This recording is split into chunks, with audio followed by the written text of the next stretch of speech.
TicTalk, TicTalk, TicTalk, talk, talk. A real Celtic talk show by real Celtic fans from the Carluke Shamrock Supporters Club on Hail, Hail Media. TicTalk, TicTalk, TicTalk, talk, talk, talk, talk. Hail, hail, and welcome to TicTalk with the Carluke Shamrock Celtic Supporters Club. My name is Richard, and this episode of TicTalk is one of our special outside broadcast episodes.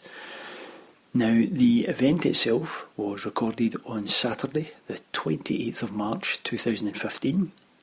It took place in the Radisson Blu Hotel in Glasgow city centre, and the event was the end of season dinner dance from the phenomenal charity that we all know and love, the Kano Foundation.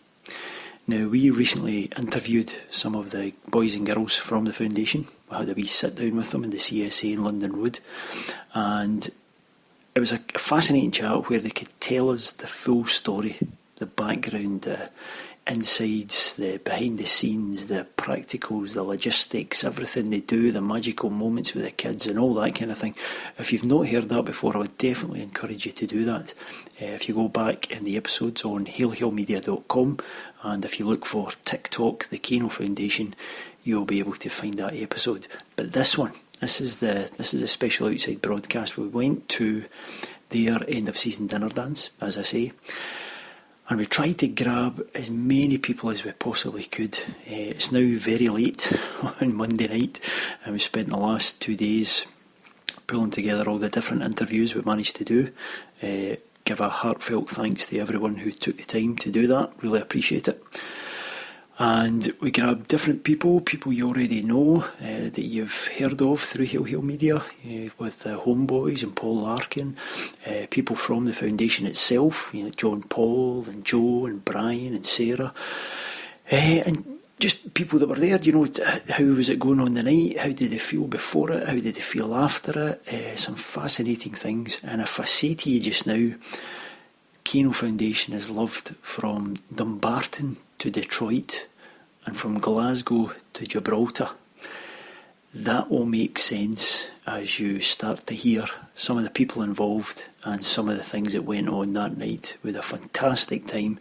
It was an outstanding event. It was a gigantic hall with hundreds and hundreds of people. Loads of money raised, loads of great time. As well as the interviews, probably a wee bit I should put in here actually. One thing we always try and do in TicTalk is trying to get the quality as high as possible, taking time with edits and sound quality and all this kind of thing. As well as doing one-on-one interviews, we also took the chance to record some of the things that went on during the hall. And of course, when you think about a gigantic hall, a lot of echoes, hundreds of people, cutlery and things getting moved about and stuff, that doesn't always come off as, the best thing, the perfect piece of audio for you. But there was a few sections in there that I just had to put in for you to get a flavour of the night. One of them is when some of Martin Kane's family come up and they talk about Martin, and there was a slideshow on the big projector screens, and the entire hall, this entire noisy hall, stopped and you could hear a pin drop. It was incredible stuff. Now, it was very emotional for the family. The emotions got to them at times, and you may hear them falter on some of their words, and you might not make out every single sentence. I'm sure you'll understand that. But I think it was important to put it in because you will pick out a lot of it, and I think it will give you a flavour of how people felt and reacted on the night. It was a magical, emotional night. One of the other moments which was really enjoyable is the new theme song for the Kano Foundation was played. That was written by the fantastically talented Joe McKenna from the Homeboys, and the whole story around that will be explained to you in the interviews. Yes, it's not the best way to hear Joe's fantastic song. You can look for that on the Kano Foundation website to get a perfect studio recording. But I think again another good idea for listening to how it went down in the hall is you will hear the music, and as that was getting played over slide after slide of these amazing kids and moments inside Paradise, and they were getting taken around and shown to players, and you can see the tears and the smiles and the fun and wearing all their Kano Foundation merchandise and so on. While that was happening, people were just loving it, and when the song kicks into gear, the entire hall started rocking, and it got an amazing standing ovation at the end. And that then goes into the homeboys themselves being taken up on stage and heralded as the first ever ambassadors for the Kano Foundation. So those are some of the wee things on the night I just wanted to put in. And the intention, of course, is just to try and capture the entire night for posterity. Try and capture different interviews and people involved to explain their own personal angle and the Kano Foundation and what it means to them. And for you who, you couldn't be there, hopefully this is a second best thing for you, and you can get a feel of how the night was. So, without any further ado, let's kick off interview after interview after interview, and we will start by my intrepid reporter who was there, my wingman, our Michael, who is speaking to John Paul Dumbarton at the very start of the night. Tick-tock, tick-tock, tick-tock, tock, tock, tock, tock. Hail guys, I'm standing here in the Radisson Blue with the chairman of the Kano Foundation, John Paul, at approximately 10 till 7, the champagne reception. So, John Paul, how are you feeling? Absolutely elated and over the moon about how today's gone. We're thinking of renaming this to the Radisson Green. It's been the Radisson Green and White. It's been such a good day. And thank you for taking the time to interview me, Michael. Unfortunately, Richie doesn't seem to have been able to find me, so I really appreciate being able to say a few words to you. Well, what I'd like to say for the listeners is that I've got this guy here in a kilt, and he is looking splendid, and yes, everything's green. Right, that's all I need to say to you. And I met this guy at Hampden recently with a Kano jacket on, and the Kano jacket means a lot to me. What does it mean to you, John? The whole idea behind the Kano Foundation was to help people, and the ability and the opportunity to do that week in, week out at home games with the support we get from all the fans is just absolutely wonderful for all of us. It sounds tweet to say it's what we live for, but it's absolutely fantastic. Superb. This venue has been absolutely iconic for you the last 3-4 years. Any special requests tonight? I know John for Celtic Canvas has done his wee bit. I think the Radisson have pushed the boat out year on year. We've basically we've learned how each other need to work, and they work very well for us and with us, and it's a privilege and a pleasure to come here. Excellent, superb. Enjoy your night, and thank you. Good luck with your speech. Thank you very much, and hail, hail. Tick tock, tick tock, tick tock, tock, tock, tock. Right, here we are. TicTalk has arrived at the fantastic Kano Foundation night, and we have bumped into the man himself, the green and white writer, the creator of the phenomenon that's become the Asterisk years. Now, we've had to inject him with some kind of amphetamine just to make him awake, because Mr. Paul Larkin, where were you last night, and how hectic was it? I was in the C.S.C. social club in London Road, and it was very hectic. It was with the Den, C.S.C. and it was another fantastic night, another sellout, and another great company, How did the film get down? How was the reactions and stuff? It was really good. It was there was a lot of the high notes in the film were kind of adhered to by the crowd. They were laughing and cheering and shouting, and there was huge cheers when Craig White appeared on the screen, things like that, and standing ovation at the end, and people were really good and respectful coming up after it, Right, brilliant. And the Q&A session went smooth, interesting questions, anything different for you, or kind of running the mill for you now? Yeah, it was. There was nothing too taxing, if that's a word to use. But, it was good. It was a good laugh. It was. people were just at the right level of drunkenness for a decent Q&A, and it was well run by the boys at the Den C.S.C as well. Brilliant. A kind of question time scenario with one mic in the audience, one mic for me, obviously, and it was really good and had a great laugh, Brilliant. Is there any question left? I mean, have you heard all of them now? Is there any meeting that you go to and it's like, oh, wait a minute, I need to have a think about that? No, really. I mean, No. to be honest with you, I expected there to be a lot more questions about the actual film, Right. in the sense of making it and stuff. But after the first couple, that kind of died down, and it's basically all about, Rangers and Sevco and what are right, Celtic okay. going to do about it and all that kind of Okay. thing. And you just try and sort of enlighten people as well. And I think that one of the great things about it is, you're kind of peeling the curtain back on the Edinburgh establishment, David Murray in particular, his house and his work and all this kind of thing. And since the film has came out, the house is up for sale, the work's up for sale, so his PR is doing well for the film, let's say that. And but there's always, the other thing is, as you go on, you've always got to remember that this is the first time most of these people are seeing this film, so you can't just be blasé about it, Sure. And there's still a lot of anger, you know what I mean? You get a lot of anger for people, just like, and the overriding bywords that come out of us is that more people need to see this. We need to get this out and stuff like that, which is obviously the plans for the future and stuff. Because as I always say, it wasn't a Rangers against Celtic thing, it was a Rangers against Scottish football thing, Yes, exactly. Now, you mentioned behind it, the film, the creation, etc. Have you kept in touch with Ja? We obviously saw him, the man, the producer, the editor, I don't know what you want to call him, a whole host of duties he's performed, spoke about him, mentioned him at the premiere, we, saw the guy himself. Yeah. Have you kept him up to date with how it's going and his reaction and stuff? Yeah, I mean, he's... Ja's a bit of a watcher. He's been sort of watching from afar and seeing the kind of social media updates and stuff like that. Right. And he's been completely made up with it. I mean, I think, like myself, I think he's completely blown away by the reaction. Is he? Because, a lot of that film was kind of conceived in an office in Liverpool where he worked. Exactly. And that was a lot of long days of me doing voiceover. And, as I say, like, you do a voiceover thing, to that extent, you have to record it 3 times. Right. So that's a hell of a lot of water you're drinking. And then you're not eating anything, so it's a hell of a lot of pissing as well.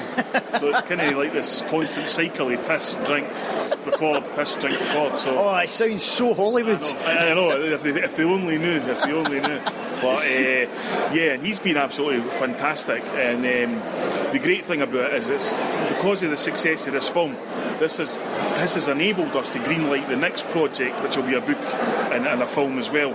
And So that's definitely going to have a film component, is it? We have already been scouting the locations, having a look around various estates in the part of Scotland and stuff like that, which is where the central kind of theme's going to be. Sure. And I also know what he will ask me. I went into the Asterisk Years film blind, Right. thinking, and then you don't know, and then it's like he asks, what about this, what about that? And you're like, listen, just talk to me like I'm a complete simpleton, because I don't know what the fuck you're talking about. Right. But now I know. So what I've been doing is,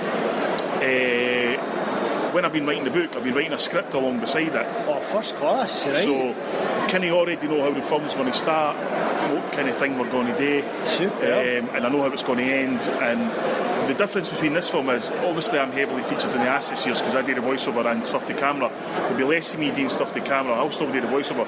But the main source on this is a really good speaker. We can't go on camera, but we think what we might do is trying to distort his voice a bit so you get his natural flow coming out, because he is a very good speaker. Right. And he knows a hell of a lot. And he has really opened my eyes on a world which I think that Celtic supporters especially always suspected, but even I was shocked with the level of kind of institutionalised bias against Celtic that has gone on throughout our history, but certainly the book narrative starts to 1960. Oh, really? Okay. And so to give you a kind of insight, it starts with the Real Madrid Eintracht Frankfurt European Cup final at Hampden, which was refereed by a guy called Jack Mowat. And Jack Mowat became a superstar in Scotland because he refereed that game. Because at the time, if a European final went to a country, it was a country's referee that done it, and he was the top man. I see, I was just done. Right, okay. And so what then happened was the SFA and Ernie Walker and people like that were happy to let Jack Mowat run refereeing in Scotland however he saw fit. And that opened the door to a period of 50 odd years of complete and utter institutional bias, where, as I said, referees were able to try and ensure that anyone but Celtic won football matches. And so, You tell me that Dundee United players have got it wrong. I thought everything was in their favour. Yeah, it's always Paul Payton's always good for a laugh, isn't he? But it's easy to say that. I mean, you know, we've all sort of been, we've all stood on terraces and sat in stands and sung "Who's the Mason in the Black?" Yes. All this and paranoia and that. Yep. But actually, getting the minutiae is the key to this whole thing. Sure. And how do you work? Because you take the Masonic lodges of Scotland. How do you work your way up to the top in these kind of things? Yeah. It's not just by refereeing. Yep. And we'll be able to pull back the curtain on some really famous referees, hugely controversial referees in terms of incidents involving Celtic, and how they worked their way up the Masonic ladder and stuff like that. And tasty stuff. Right. And we'll also kind of look at, because I always think that this society we live in Scotland creates these people. They're not born like this. Right. So some creates it. So we're going to try and look into that as well. Right, okay. The whole psychology aspect, the society aspect. Because one of the things uncovered was in 2000, West Lothian Council gave, inverted commas, a culture grant to the Orange Lodges of West Lothian to go over to the north of the island and, you know, do the bands and all that kind of thing, the marching. And, you know, so first of all, Sinn Féin found out and they exposed it to the national press. And say quite rightly, you know, you're paying these people to come over here and incite hatred against our community. What I'm interested in about is what mindset is it at West Lothian Council that thinks that's all right? Aye. You know what I mean? To just alienate half the country or a part of the community and stuff like that. And from that to things like a referee who wore Rangers socks. Right. Under his own socks at every game he refereed.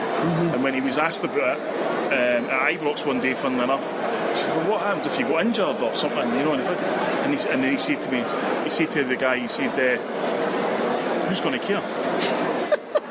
And that was the mentality. So I want to dive into that mentality because I think Celtic supporters, through new media, through different platforms, are able to destroy that. Right. And it's a great thing. I've seen it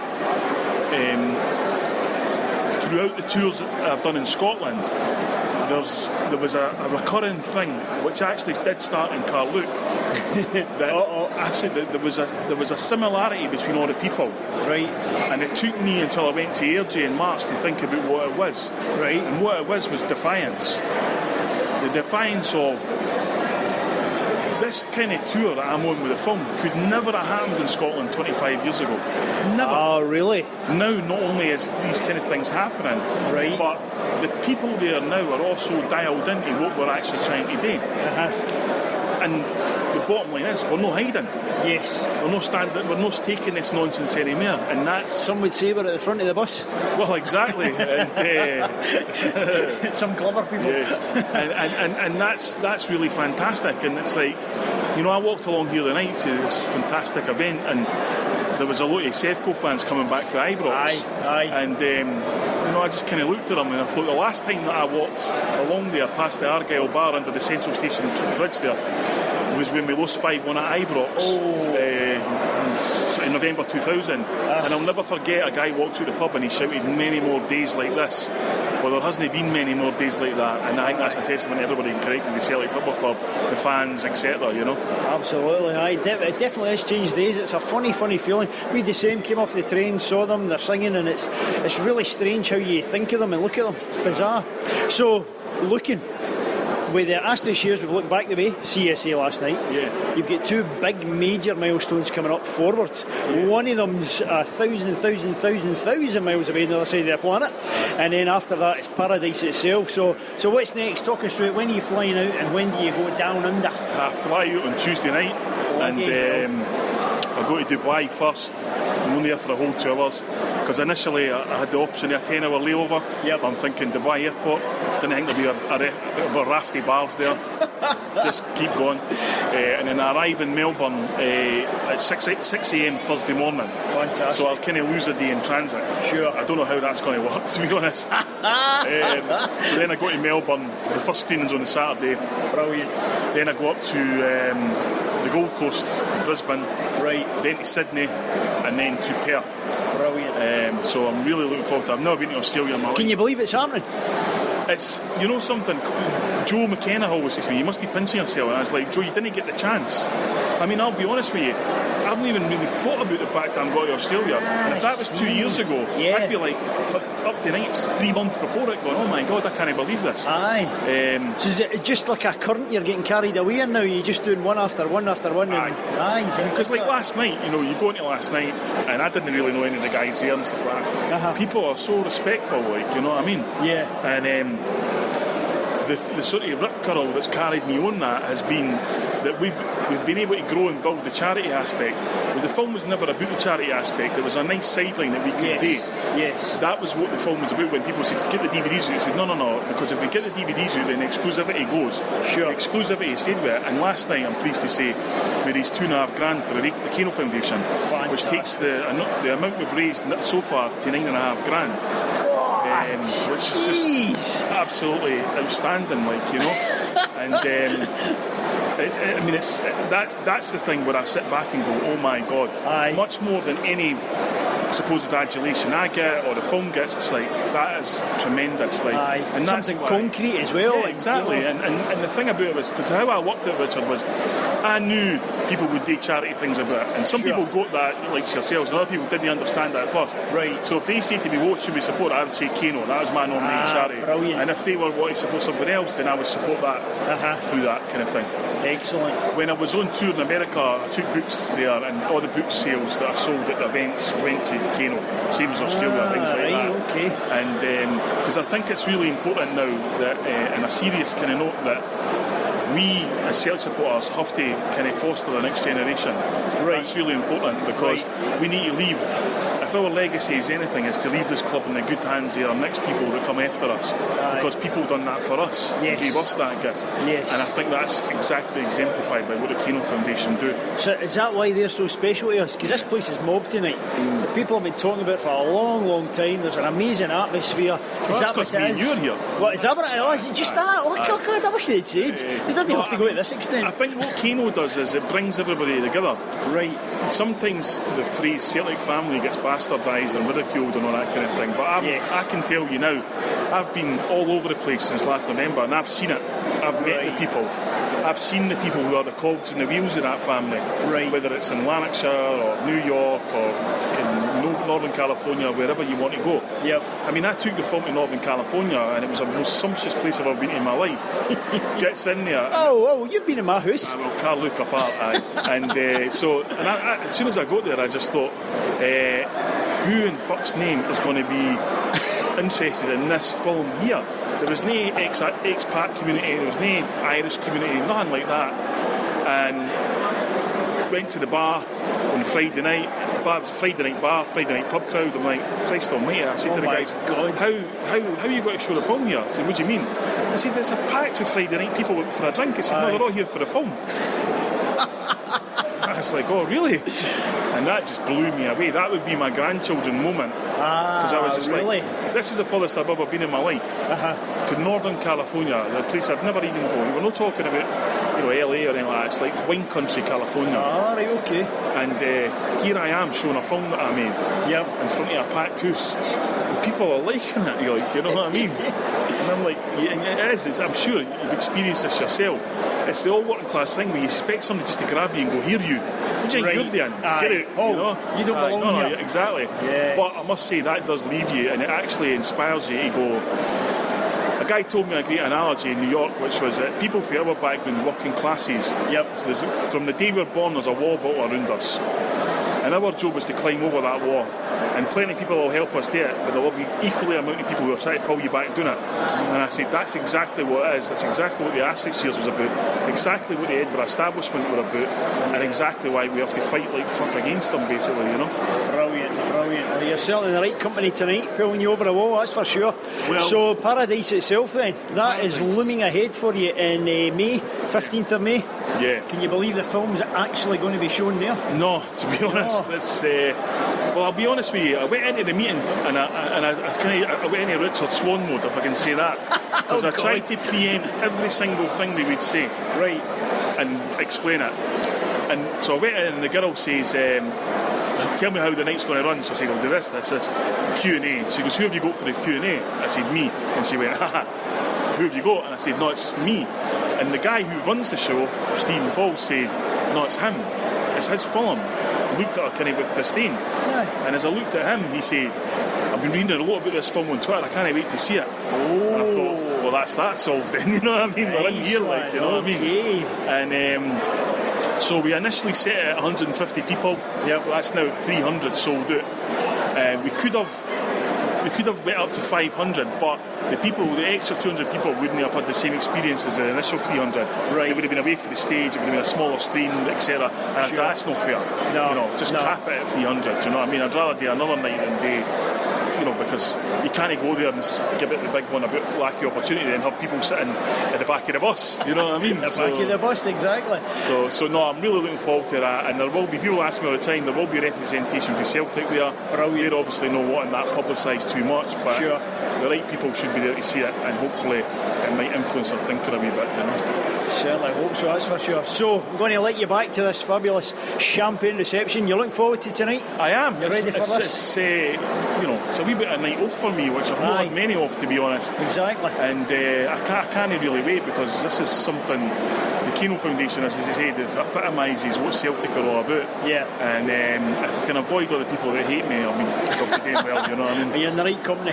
So keep in touch with the next project you were talking about earlier. Yes. What should we follow? What should we hook into? What's the Twitter thing? Twitter is at anyone but Celtic. Right. That's growing a nice steady following. And that will be really, really ramped up kind of August. Right. The Asterisk here's the last gig of that. Was going to be Las Vegas. We're still doing Vegas. Right. But there's a secret gig.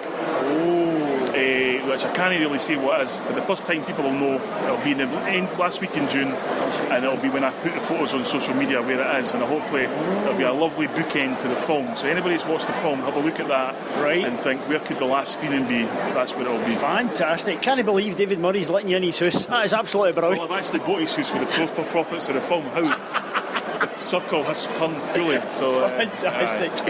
Cheers, Paul. Thanks for your time and enjoy your night. And you, thank you. Tick-tock, tick-tock, tick-tock, tock, tock, tock. Right, okay. TicTalk is here with, I'm pinching myself, because a lot of folk who listen to believe it's real? to Hail Media are convinced use our computer-generated voices cast across the Skype network just to kid people on. We are the drunken Stephen Hawking. But I can tell them, I can testify he's are real. So first up, we have Mr. Joe McKenna, the travelling minstrel of Hail Media. Murray! You know it's not nice to wear blackout makeup this day and age, man. Oh, thank God this is an audio podcast, I'll tell you. Joe, welcome to Scotland. I love coming here, man. I love coming here. Brilliant. Are you up for tonight?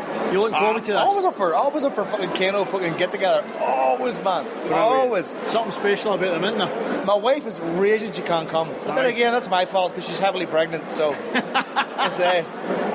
So that's a good excuse. Dear me. So what was your fault? So I brought somebody who had a bigger belly. Oh, yeah. We'll get to Fat Club in a minute. Just hold on the now, you're here to enjoy yourself. You're here to have fun. You're here to praise the Kano, but you're also here in a wee professional sense because you've done some music for these guys. I wrote a song for the Kano. Pat Griffin contacted me. Jesus, must be this time last year. Well, I was in the midst of doing the We Still One song for Paul for the last 6 years. Right. And Pat asked for they're looking for a Kano kind of theme tune, something they could play over videos and stuff. And I said, yeah, I can do that. Yeah. And how long did it take you? About a year. Just to get it right. I had, because I'm the kind of guy, I'll sit down and play my guitar and come up with chord progressions and small guitar bits and just record them and keep them and stockpile them and go, oh, that's good, that's not good. Right. But then, I came to get down to business. I was like, okay, we've got to figure this out. Structure it, figure it out. And eventually it came together. And to be honest with you, the first verse came together fucking that. Oh, really? I was like, so that was the... when that happens, I was like, bingo, we're on a number here. I'm off. We're away. Right. So, and were you listening to anything at the time? Because you spoke before, when you were doing the Ashley Shear stuff for Paul, you would listen to the audio book. Paul gave me... Kano, was that a thing? Paul gave me specific directions going, I want it to sound like this. I want to have this message. Whereas the Kano was like, Pat was like, I want it to be something the kids can sing along to. And I was like, fair enough. Right, okay. So you just kind of got to take that and run with it and hope you do a good job. Right. Otherwise they're going to go, this is shit, fuck this guy. But it came together really well. I sent it off, was it Sunday night, sent it off last week. Yep. I got my daughter and her 4 friends, the Canettes, to come in. The Canettes to come in and do the final sort of sing-along part at the end. Right. And it came across brilliantly. Excellent. And I sent it off to Tommy, I sent it off to Joe, Pat, everybody, and they loved it. That made Were you a wee bit apprehensive in that waiting for them coming back? You must have been, after all that time. You always are. I mean, like, you can write a song, that's the greatest thing ever, and somebody still goes, that's shite. Aye. You know what I mean? Music's so subjective. Yeah. But when they came back and said, like, I love it, I'm crying, and they're going to, I was like, brilliant. The job done, finished. I mean, closed it off, put a bow on it, finished, done. I mean, it was the biggest, not even a relief, the biggest honour I could have ever. I got texts from people, Facebook messages from people going, love it, I think it's brilliant, thank you very much. And that's all you can ask for. And we're going to hear it tonight. We're going to hear it tonight, we're going to hear it tonight. Fantastic. So, and if I don't there's get always arrested, somebody to I'll stand try up and and go, record it. that's some shit. No, we'll keep an eye on Harper. It's all right, don't worry about it. And how complex did it get? Because you were talking to Homeboys about how many tracks and stuff. There's 250 different separate tracks on it. Jeez, so there's because it's not a song you can play from start to it's a song you can play from start to finish, but it doesn't work like that. Right. I had to record the first part, kind of make sure I stopped it, figured it out, recorded to it. Go to the next part, record that, make sure everything worked. Go to the next part, then move on to the bigger parts, put in the drums, sequence the bass, sequence the drums, make sure everything was completely in time. If it's not in time, it sounds like shit. Yep. And then go towards the end and go, well, how do we finish this off and make it big with the kids? So, but luckily, I love that shit. You're like yourself. You're like fucking. Once you're on a computer, you can spend 8, 9, 10 hours there. A black hole. Lost. Fantastic. I'm making music. I mean, I'd be there for hours on end. Yeah. My wife banging the door, going, "What the fuck are you doing? You're not making any money. Get the fuck." Brilliant. You know. So, you're going to be ready for when it's played. You're going to be relaxed. I've listened to it about 17 times this week. Just going like, just to make sure. Do I need to mix this? Do I need to fix it again? What needs fixed? That needs fixed. That needs fixed. Like different headphones, different speakers in the car, in the computer. Just trying to go. Does it sound like that? Does it sound like that? And I think I nailed it. Fantastic. I think I nailed it. I don't know. We'll find it tonight. I'm sure you have, my man. Hey, you're talking to the podcast that uses you in every outro music, so we're right behind you. There we go. Brilliant, right. I want you to think about what the Kano means to you and why you think they're so special. While you're doing that, we're going to bring in the Master, the God, the Jedi, my boss, the High Hegian, the Payroll Master. I say payroll, I don't get fucking paid. Mr. David, I'm now living for tax reasons in Ireland. Harper. How you doing, sir? Welcome back to your home country. He's shaking his head. He's not happy with me. I was just looking at pictures there. Sorry, you caught me in the hop. I was just looking. Big Packy came in and asked for a picture with me and John. I forgot to hold my fucking belly in, for fuck's sake. But aye, no, tax reasons. Also known as the Witness Protection Programme. Aye, no, it's fucking. And you weren't supposed to be here. Is that right enough? Just a last minute thing. It was a last minute thing on Monday night. No, we're doing the show. Yep. A few drinks. They three are crawling with this. Honestly, you were drinking on a homeboy show. Hard for me to believe. Come off, right? My wife was listening in. She doesn't normally. Wait, I can't. Wait now. Did she phone in? I'm going to take my. You know what? I'm going to take my. I can't talk. I'm going to take my teeth out, right? Oh, God's sake. Right, that's better. I am so glad this is an audio podcast. I can't talk with my fucking teeth in, right? Fair dude. So my wife was listening, she's like, how you not got to that dance, like? I was like, well, just don't know. I was actually planning on going on a holiday for a week in the middle of April, which just fell through, so that's how I booked it at the time. But we come up, she's like, book the flight, and I'm like, there's something I'm meant to be there on Saturday. I couldn't think what it was, right? And I'm looking on Ryanair, and there's only 3 seats left. I'm like, book it.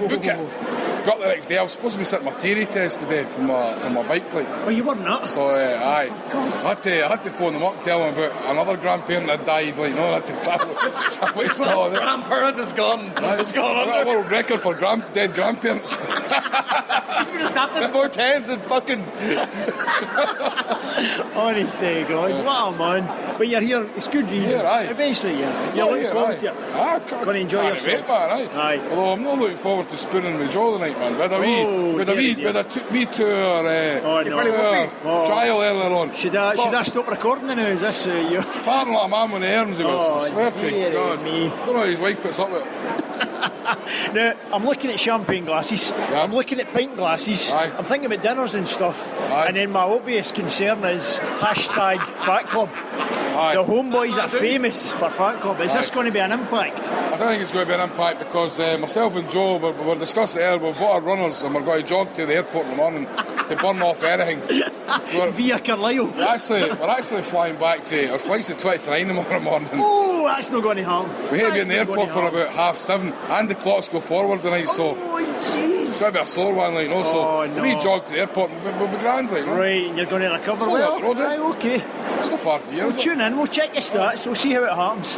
So Joe, bring us back in. This now gives Harper a chance to think about Kano. For you, they picked up the phone, you got in touch. Listen, Joe, can you do a song? MD could do that. MD could do. Joe, I know you're musical, but it was the Kano Foundation. So why do you immediately say yes? What is it about the Kano Foundation? It's the ethos. It's what they do. I mean, it's like the whole ethos of making football free for kids. I mean, there's a million different strands that I could run down mentally and say, you know, Kano's this, Kano's that. But for me, I didn't get to go to football when I was a kid. I was 17 before I got to go to a football match. I had to bring myself to Scotland to go to a game. Because my family didn't have the money. We grew up in Belfast in the 80s, in West Belfast, so we had no money to go to football. I mean, my dad didn't have a job. So I was like, to kind of be part of that, to me, was very important. When they asked for a song, I was like without even second thought, I was like, yeah, no problem, I can do that. Without even going, what can I do? I was like, I can do that, without doubt. But it means that much to me, and I'm not invested in it. I brought the kids over from Dublin, 30 kids. Like, some of these kids, to be honest, were asylum seekers, should have been leaving the country. You know what I mean?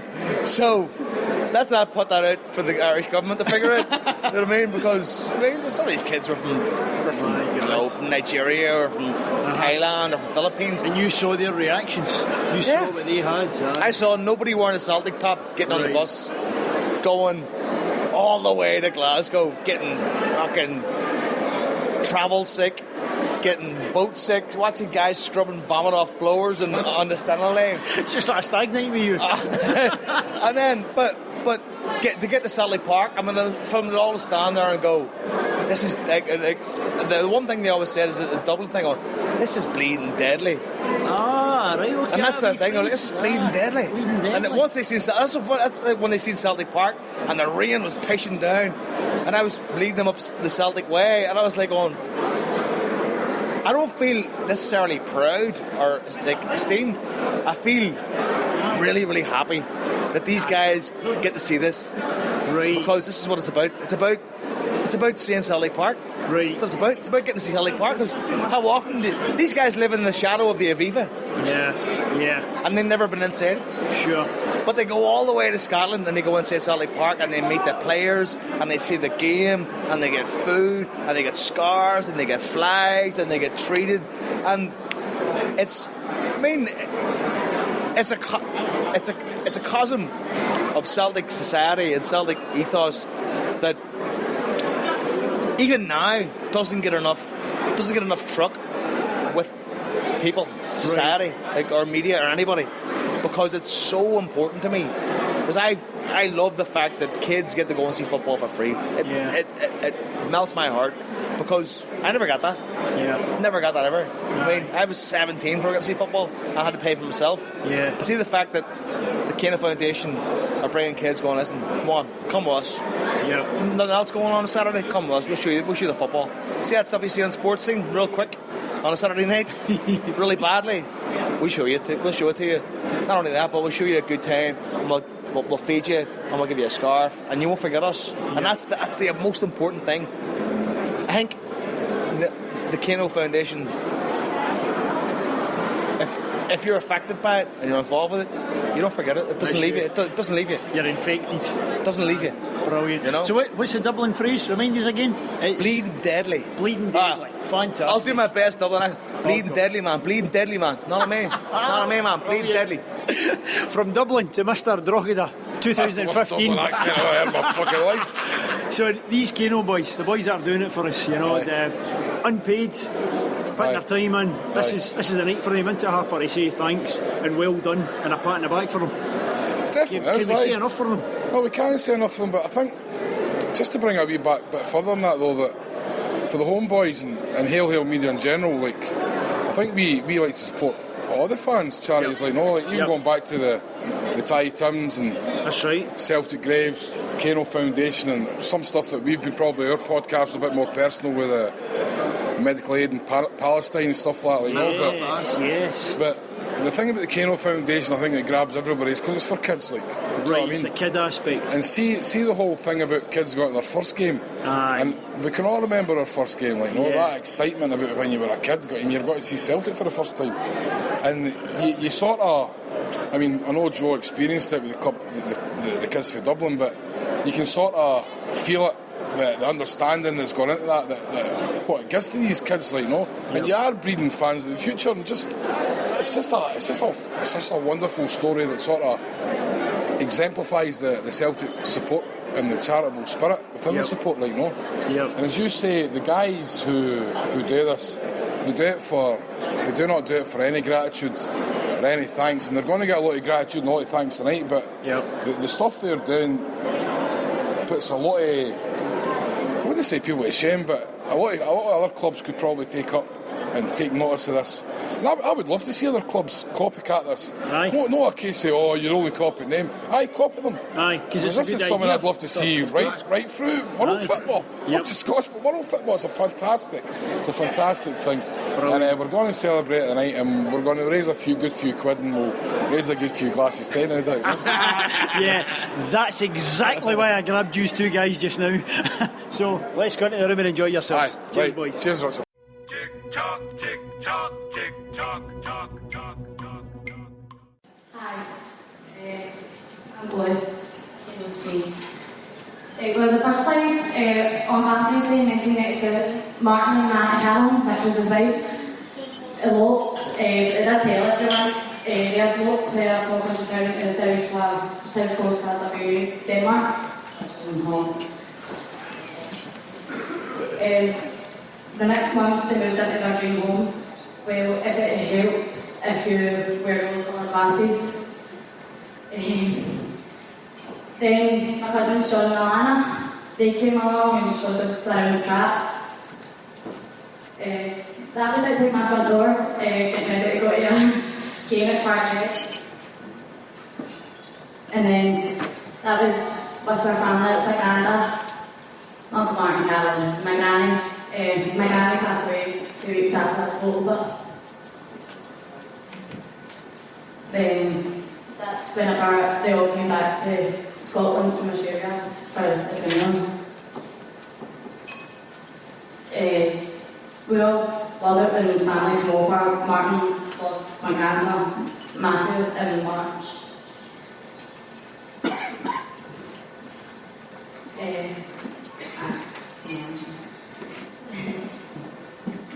Martin spent his 40th at Glasgow poolside bar in Valley, Happy Days. The next one, you can't hold qualities forever, there's work to be done. So Martin spent many hours renovating and taking that out to work on it and share with friends, stuff like that. And then that's just Out of the blue, Martin finds himself paralysed up to his jaw, unable to speak, eat or breathe without assistance. Martin had David syndrome, a rare autoimmune disorder. Martin was to spend the next year in Shetland Park Rehabilitation Hospital. Meanwhile, friends and family rallied together to Belfast so Martin could come home to visit. Here's a group of guys volunteering their time and hard work to lay a path at the front of the house. They call themselves the Good Guys and they do a great work for our community. Now we have access. Martin can come home for weekends. He couldn't wait. At hospital, Martin was busy learning ways to operate his computer.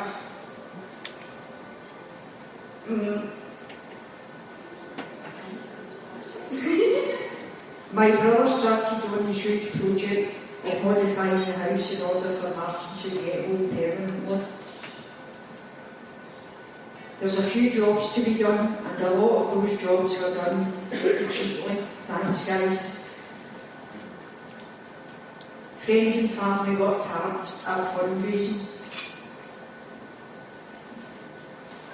Meanwhile, Celtic quick news and Celtic fans from Glasgow and all over the world heard about Martin and sent gifts for money, cards, vodka. Celtic shirts signed by the players, fundraising events were held and it looked like our dream was going to come true. To bring Martin home for Christmas and this time to stay. Thank you all. Martin is home and I can drag him off to all the parties. He still gets the pretty bonds to sit on his lap. We are able to enjoy a family life again. And to have fun in our beautifully renovated and modified house. Martin reads about the Kano Foundation. We are also proud, still are. Sadly, Martin passed away in January. We'll miss us, what else found strong, sweet man. Thanks to everyone who helped us to have Martin at home for the last 6 years. We're so proud. Martin was inspiration behind the fantastic cause of the Kano Foundation, and we look forward to reading about all your achievements. You've done so fantastically well so far. Thank you all for your hard work, good wishes and love you've shown Martin, myself, the rest of the family.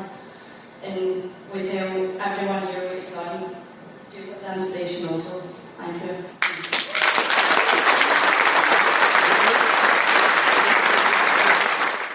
Tick-tock, tick-tock, tick-tock, tock, tock, tock. Right, TicTalk has grabbed one of the amazing people behind this fantastic organisation, the Kano Foundation. Joe, introduce yourself to the listening public. Give us your full name. I'm Joe Mackin. There you go. This is the Joe Mackin who I saw in much less, let's say, attire. groomed attire in the CSA not too long ago. You're looking sharp and suited and booted. Fantastic, sir. Are you enjoying yourself so far? It's been fabulous so far. The amount of support we get for everybody is just amazing, man. That room is chock-a-block. Jumping! It is absolutely mental. As Paul McStay would say, there's a buzz about the place. It's phenomenal. Now, your speech, you went up, your microphone, were you nervous, were you worried, are you happy? How are you feeling about things? You're always nervous, but that's how I went up first. Just to get out of the road, say thanks to everybody and pass it on to the compere. And then go straight to the bar. That's it, aye. Brilliant. So what lies ahead for the night? So we've had some speeches. We had a fantastic moment I recorded where Martin Kane's family came up. Her sister was very, very emotional. Don't know how much we'll make out of that, but it was a fantastic thing to see. Lovely slideshow of photographs. Yes, What's next for us when we're here as well? It was supposed to be John Paul was going up just to their toast to Martin. Right. But we contacted Carol and his wife, and she done this slideshow and asked could his sister Mandy go up and say a few words. So wow. It was very touching. It really was. I mean, that place, as I say, is jumping. It's mobbed. Very quiet, wasn't it? And it just went immediately quiet. As soon as somebody said, this is Martin Kane's family coming up. I mean, it was just phenomenal to see, phenomenal to behold. And, how's that for you? because you've got the Kano connection, you've got the Martin Kane connection, you've got this whole thing. I'm just here for this night out, and I know about yous, but you guys are in it every single day. So when his family comes up, I mean... Very, very touching. Even you meet Mandy. Mandy's been to games a couple of times, and you see her outside Celtic Park, especially after Martin's death. It's just... It's a weird feeling. It's just like a member of your family. Aye. I've never met Martin, but it's just weird. I don't know how to explain it. When Martin died, I had so many people phone me, even from Celtic, phoning me and asking me what's happening and the rough a sorry and blah blah blah. As if it was my brother. Do you know what I mean? I don't know how to explain it. It's just really weird. Fantastic. Really weird. That's a bizarre thing. But tonight, the band, Big Bear and the Shooters, So I've never seen them. Oh, have you not? Well, you're in for a treat. I've seen them. Supposed to be amazing. Yes. Everybody's told me how good they're going to be. Outstanding outfit. Absolutely fantastic dinner. We're kind of halfway through it. I've dragged you out before you can stuff yourself, so that's fantastic. And some fundraising here as well. Fundraising, we're going to do a heads and tails. We've got a raffle. The raffle prizes are just fantastic. I'm sitting at a table and a guy just handed me a weekend spa and a photo shoot for 6 people or something like that. He just gave you? He just gave me it at the table. And the compere, Michael Hamill, used to be at Celtic Park. Yes. Donated a 42-inch telly to the raffle. Oh my God. Just turned up at night and told us they're a telly. Right. Come on. come clean. What's the secret? How is it if you just say the word Kano, you open any door, you get any prize, you get anybody involved? What have you got that no other charity's got? What the hell's going on with you? I think it's just the ethos we go everybody getting a lift over when we're younger. Right. And they just want to help the next generation of people. Right. And they it's know that. It's the only thing I can think of, because we're just a collection of fans that kind of put this together. We don't know how we do it. We just kind of put it together. You can't believe you're here, can you? Falls together. Look at our surroundings. I know. It's just amazing. The Radisson Blue has just turned green for the whole night. So it is. John O'Farrell for Celtic Canvas Art has done up the foyer, and it just, see, as soon as you walk up these stairs, the green just hits you. Yeah. It's just amazing. And we've got the Gibraltar team in here tonight. Yes, I've met quite a few of those boys actually. The manager come up earlier on, he's like, what the hell's going on here? Because, the Celtic photos coming in the canvases. Right. So we brought him upstairs. He's allegedly supposed to be a big Celtic fan. Oh, no danger. He says, I'll be back here tonight to buy one of them. Seriously? Honestly. The Gibraltar centre half, with the captain, I think, was up getting his photo took the European Cup and the Scottish League Cup earlier on. It's just been a crying atmosphere, Fate. We stepped in here the day at 5 o'clock. Brilliant. I've met a few of the players. They're kind of going to the gym and stuff, and you see them up in the lifts and stuff, and they're just there having a great time here. I don't know I hope there's not going to be stories about Celtic fans put us off our game, and you know what I mean? You know how the media can spin a few things. Gibraltar team in somebody's room tonight at 6 in the morning. Oh God, singing Celtic songs.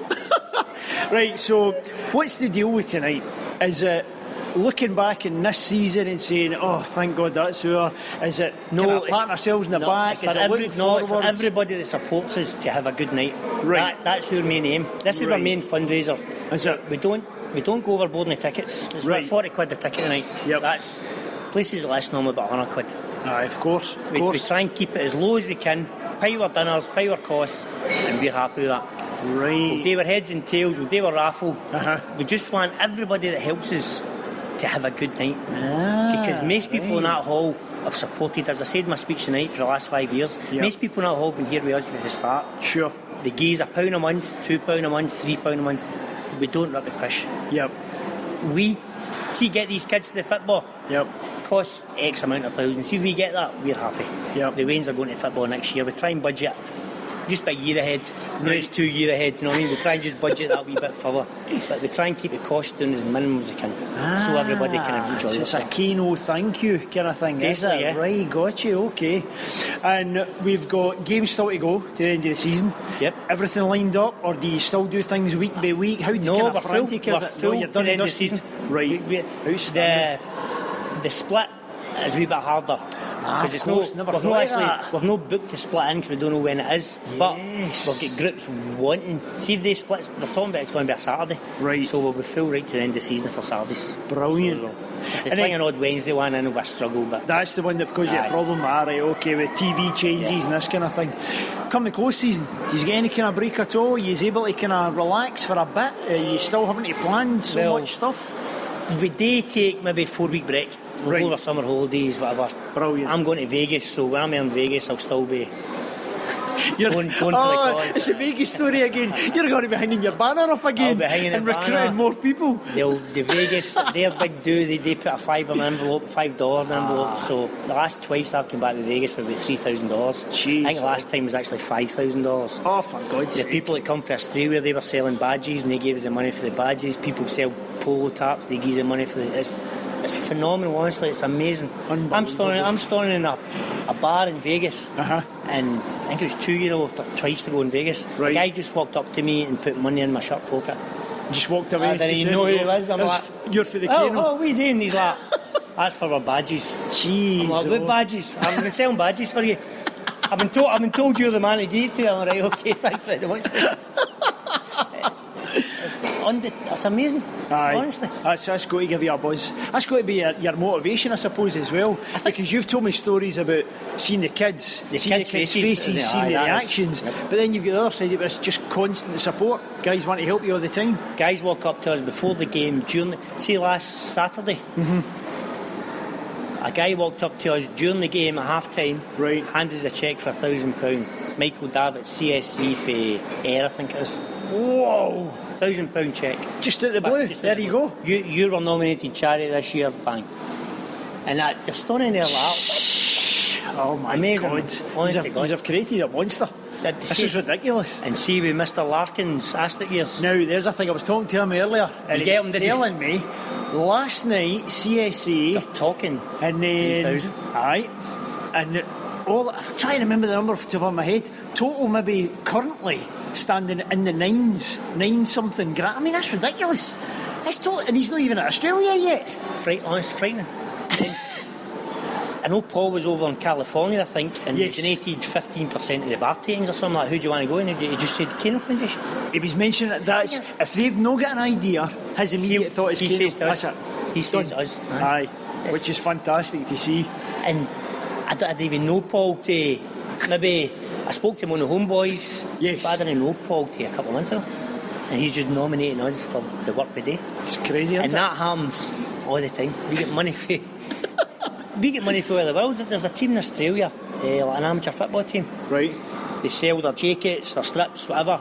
Right. They give us 15% of their takings, and they give their local food bank 15% of their takings. Oh my God. To Perth, Australia. So this is a confession, because what you're doing is you're going to take over the whole of Celtic Park, aren't you? You're now apologising publicly to Celtic fans because you're going to have a Kano kids in every seat in the stadium. Is that your plan? That's our plan. 10 years' time, we're going to ask everybody in the stadium that's been involved with Kano to put their wee phone light on or light a wee torch. And we'll see how many. I tell you, that would be nice. How many react to it. That would be nice. Actually, about that, so think of the milestones you've done. Think of the thousands of kids you've done. Have you already spoke about the future? You already spoke about next season? Are we brave enough to put targets in the air? Are we superstitious about that? Because I told you we don't know what we're doing, we're just bluffing. Right, I'm going to have to edit that out. So this highly accomplished charity foundation. Just honestly, just wing next year we're hoping to get a lot more bolder, as in kids to Fearnude. Maybe steady a trip to the English Premiership. Right, further afield. We'll take maybe 4 trips to English Premiership. Right. There's talking of rising our office space and things like that, but we just do this for our house now, but whether that happens, I don't know. Brilliant. So we're hoping to get bigger and better. Right. Whether we get funding to go bigger and better, we don't know, but sure. If we get, as in funding for lotteries or whatever, then it'll just get channelled the right way. Brilliant. Brilliant stuff. So it could take off. We're trying to get Everton to kind of take up the same model, Everton fans to start. Okay. There's talk about Atletico Bilbao fans. Oh, now that's funny because Dortmund fans. I will be interviewing later on the famous Mr. and Mrs. Higgins. So when you say Everton and Bilbao to me, that's the kind of guys I'm going to be chopping a door for you. Mr. Higgins is involved with Everton, yes. Brilliant. And it might be, is it Eusebio? Yes, that's right. That's right. They like the model. Yeah. I don't know how far down the line they are, but I think the closest thing will be Everton fans, because they're the kind of a family club down there that I think would be the best model for us. Right. We're also doing a fans engagement conference in London. in April. Yes, aye. Big Brian was talking about that obviously the last time we spoke. And they've actually invited us next February, to Yankee Stadium to do the same kind of a fan engagement. And then it's next May, the guys invited us to Anfield. So people are taking notice now. Aye. So if this conference goes the right way, the right people's there, the right person's there, it could explode. Yeah. It could explode. I don't know how we'll handle it. I don't know if we can handle it. Exactly. You're pushing yourself so much. I don't know, it's but incredible. It could move very fast. Yeah. How does Martin's family feel about it? Can they believe what's going on? No. Because it's his name. Martin's family's overwhelmed with the response to Martin, to help Martin. Aye. And see, I didn't meet Martin, but the whole family's so proud. I met his dad, I met his sister Mandy. Right. They're so proud of his name getting put on in that legacy, especially with Celtic Park. Yeah, totally. Outstanding stuff. Talking of the name checks and stuff then, let's give it up. Kano Foundation. Who should we be thinking? Who's all the guys behind the scenes? Give us full names for all these people that are doing this amazing that helps work. The Kano Foundation? Yes. I was going to say people helping in the foundation. No, these supporters. No. Our chairperson is John Paul Gilmartin. Yes. The other trustees is Pat Griffin, Brian Ainsley and Tommy Gilmore that done the night. Yep. Tommy does all the fundraising now. Brilliant. We've also got other helpers, we kind of call them. There's two Sarahs, Sarah Davenport, Sarah Laughlin, Frank Smith and Gillian Lindsay. Gillian Lindsay as well, who's tied in with the conference stuff obviously quite Gillian a lot does as well. all the Twitter stuff. She does the conference, she might go on holiday to Guy in Ireland. Fantastic. So Gillian and Brian's going down to London. Brilliant. So we're here, we can buy the tickets, chip in, we can get raffles, everything else. The guys that are listening in, how do they help out? If I'm in Taiwan or something daft, what can I do with the internet? They can get us on Facebook or Twitter. Yep. Or contact us. I'll take you straight to our website. Contact us at the Kano Foundation. We'll take you straight to, I think all the trustees get that email right away, so somebody will reply to it. Brilliant. We also we're asking fans to give us £1 a month. Yes. £1 a month. This is a great idea. It doesn't sound what's a lot. The tagline behind it? What's the name behind Giving it? fans a leftover. Yep. That's basically what we're trying to do. For that £1 a month, we'll try and give the fans the kids a leftover. Brilliant. So it's a grand old team, we called it. A grand old team. That's fantastic. We're actually looking for 1,000 people to give us £1 a month. That would basically pay everything. Our season tickets, our goodie bags. So at the moment we're 250, 300 people. Right. See if we can get 1,000 Celtic fans to give us £1 a month. I mean, what is that? It's done. Nothing. Aye. All these kids will continue to go to Celtic Park for free. Fantastic. They get a food voucher, they get a goodie bag, they get a scarf, a wristband. They get a day out. Aye. A fantastic day out. Yep. So they do. A priceless memory for £1. £1 a month. So if you're listening in, that's all you need. That's just £1. Yep. Just go for that. TheKanoFoundation.com. Super. People don't believe you, but honestly, that's all it will cost. Aye. We buy the £50 season tickets, so it's not a lot of money. Outstanding. And these kids, and a lot of them don't have a lot. Yes. Will get a fantastic day out. Brilliant we try our stuff. best. Aye, good on you, man. Good on you. And you should enjoy the night. Nice like this, look back on it. See, just seeing everybody, seeing that reception hall before it. Seeing everybody, you can't even get talking to somebody. Yes. You go to shake somebody's hand, somebody else is pulling you away. One meets one. It's amazing. I'll go in there, have my dinner. See, if my dinner, I'll just walk around the tables and it'll take me the rest of the night, basically, around the tables. Won't it? Aye. You're not going to be dancing, kid. You're just going to be talking the full night. And that's probably best. As long as I don't get put back in that mic. Brilliant. Enjoy yourself, Joe. Thanks very much, Richard. Tick-tock, tick-tock, tick-tock, tock, tock, tock. TicTalk has just enjoyed starters and main courses, so while we're waiting for dessert, we'll grab someone. Now, we've saw this man on the screens inside this massive hall proudly stating thank you to Celtic Canvas Art, and that happens to be Mr. John O'Farrell. Hello, John. Hello, Richard. How are you? I'm fantastic. Good. What do you mean you're sick of talking to me? Now, have you enjoyed your dinner? Lovely. Absolutely fantastic. That was wonderful, man. Quite a setup, isn't it? Definitely. I mean, for a night out, it's just special. Unreal. Loved but that's easy for me to say, because I walked in here and, this is nice. I'll take a wee seat. I know I'm working doing podcasts and stuff, but in the main, I'm just enjoying myself. Whereas... some of you have been here all day. Aye, your good self. Not even just here all day setting up, but maybe a few kind of countless hours through the dark setting up. What's been happening, and when did you first get approached? That's a tough question. Joe came to see me, I don't know, about 2-3 months ago, but we'd been in touch with each other, over the past year, 18 months. Right. Throwing about different suggestions, I'd offered to get involved with different things with him and offered them, what I could to, auction and stuff like that, but, the time was never right thing. We actually just missed the dance last year by the time we'd get into it. It was a busy man to try and pin in, Joe. So we're paths crossed again. I don't know, about 6 months ago or something. We had a good talk about things that were coming up. And he come down and seen me. He'd been to the Astroskiers as well and seen the big screen. Yes. And this was coming up, so he asked me if I fancied getting involved in displaying. Yep. And kind of taking it up a notch this year, because it'd been here last year. And exactly. He says it was maybe just missing something. Right. So you don't say that kind of thing to me. No, you don't. You don't offer that that challenge. So aye. Obviously with the big screen there, I'd acquired another 2 or 3 as well that we were going to really go for it with, but the amount of people that were coming here, we decided to tone it back a wee bit and just use the curved screen that everybody's been getting a picture took in front of. Right.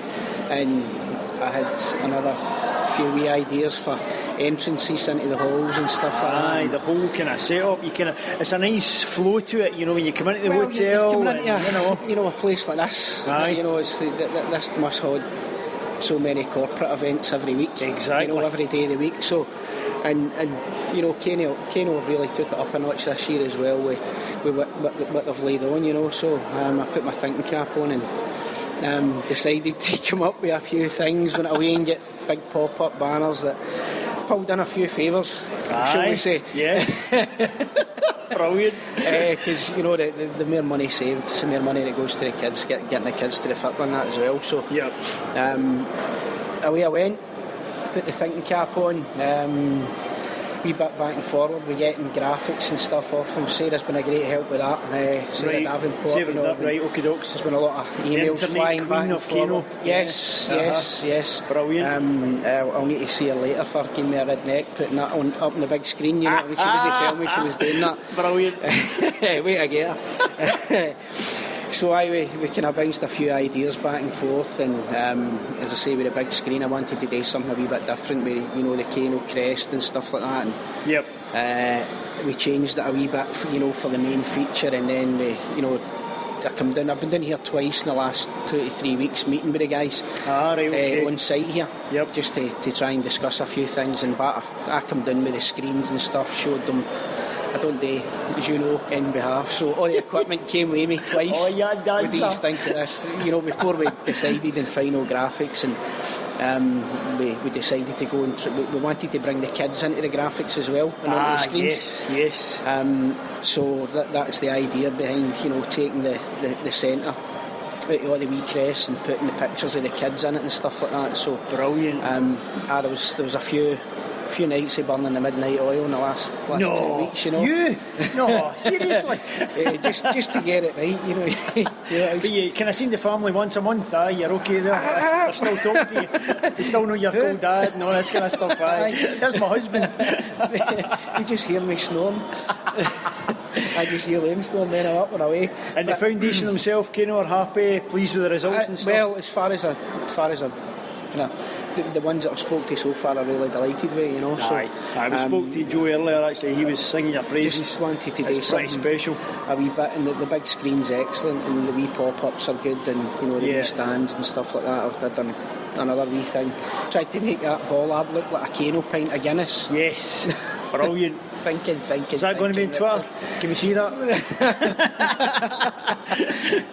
Copyright, it's been really enjoyable, because as I say, I've come down here twice in the last wee while, and it's been good to kind of sit at the table with them and get involved and see a wee bit of the background to you know, it's not just about taking the kids to the fit, but the work that these guys put in behind the scenes.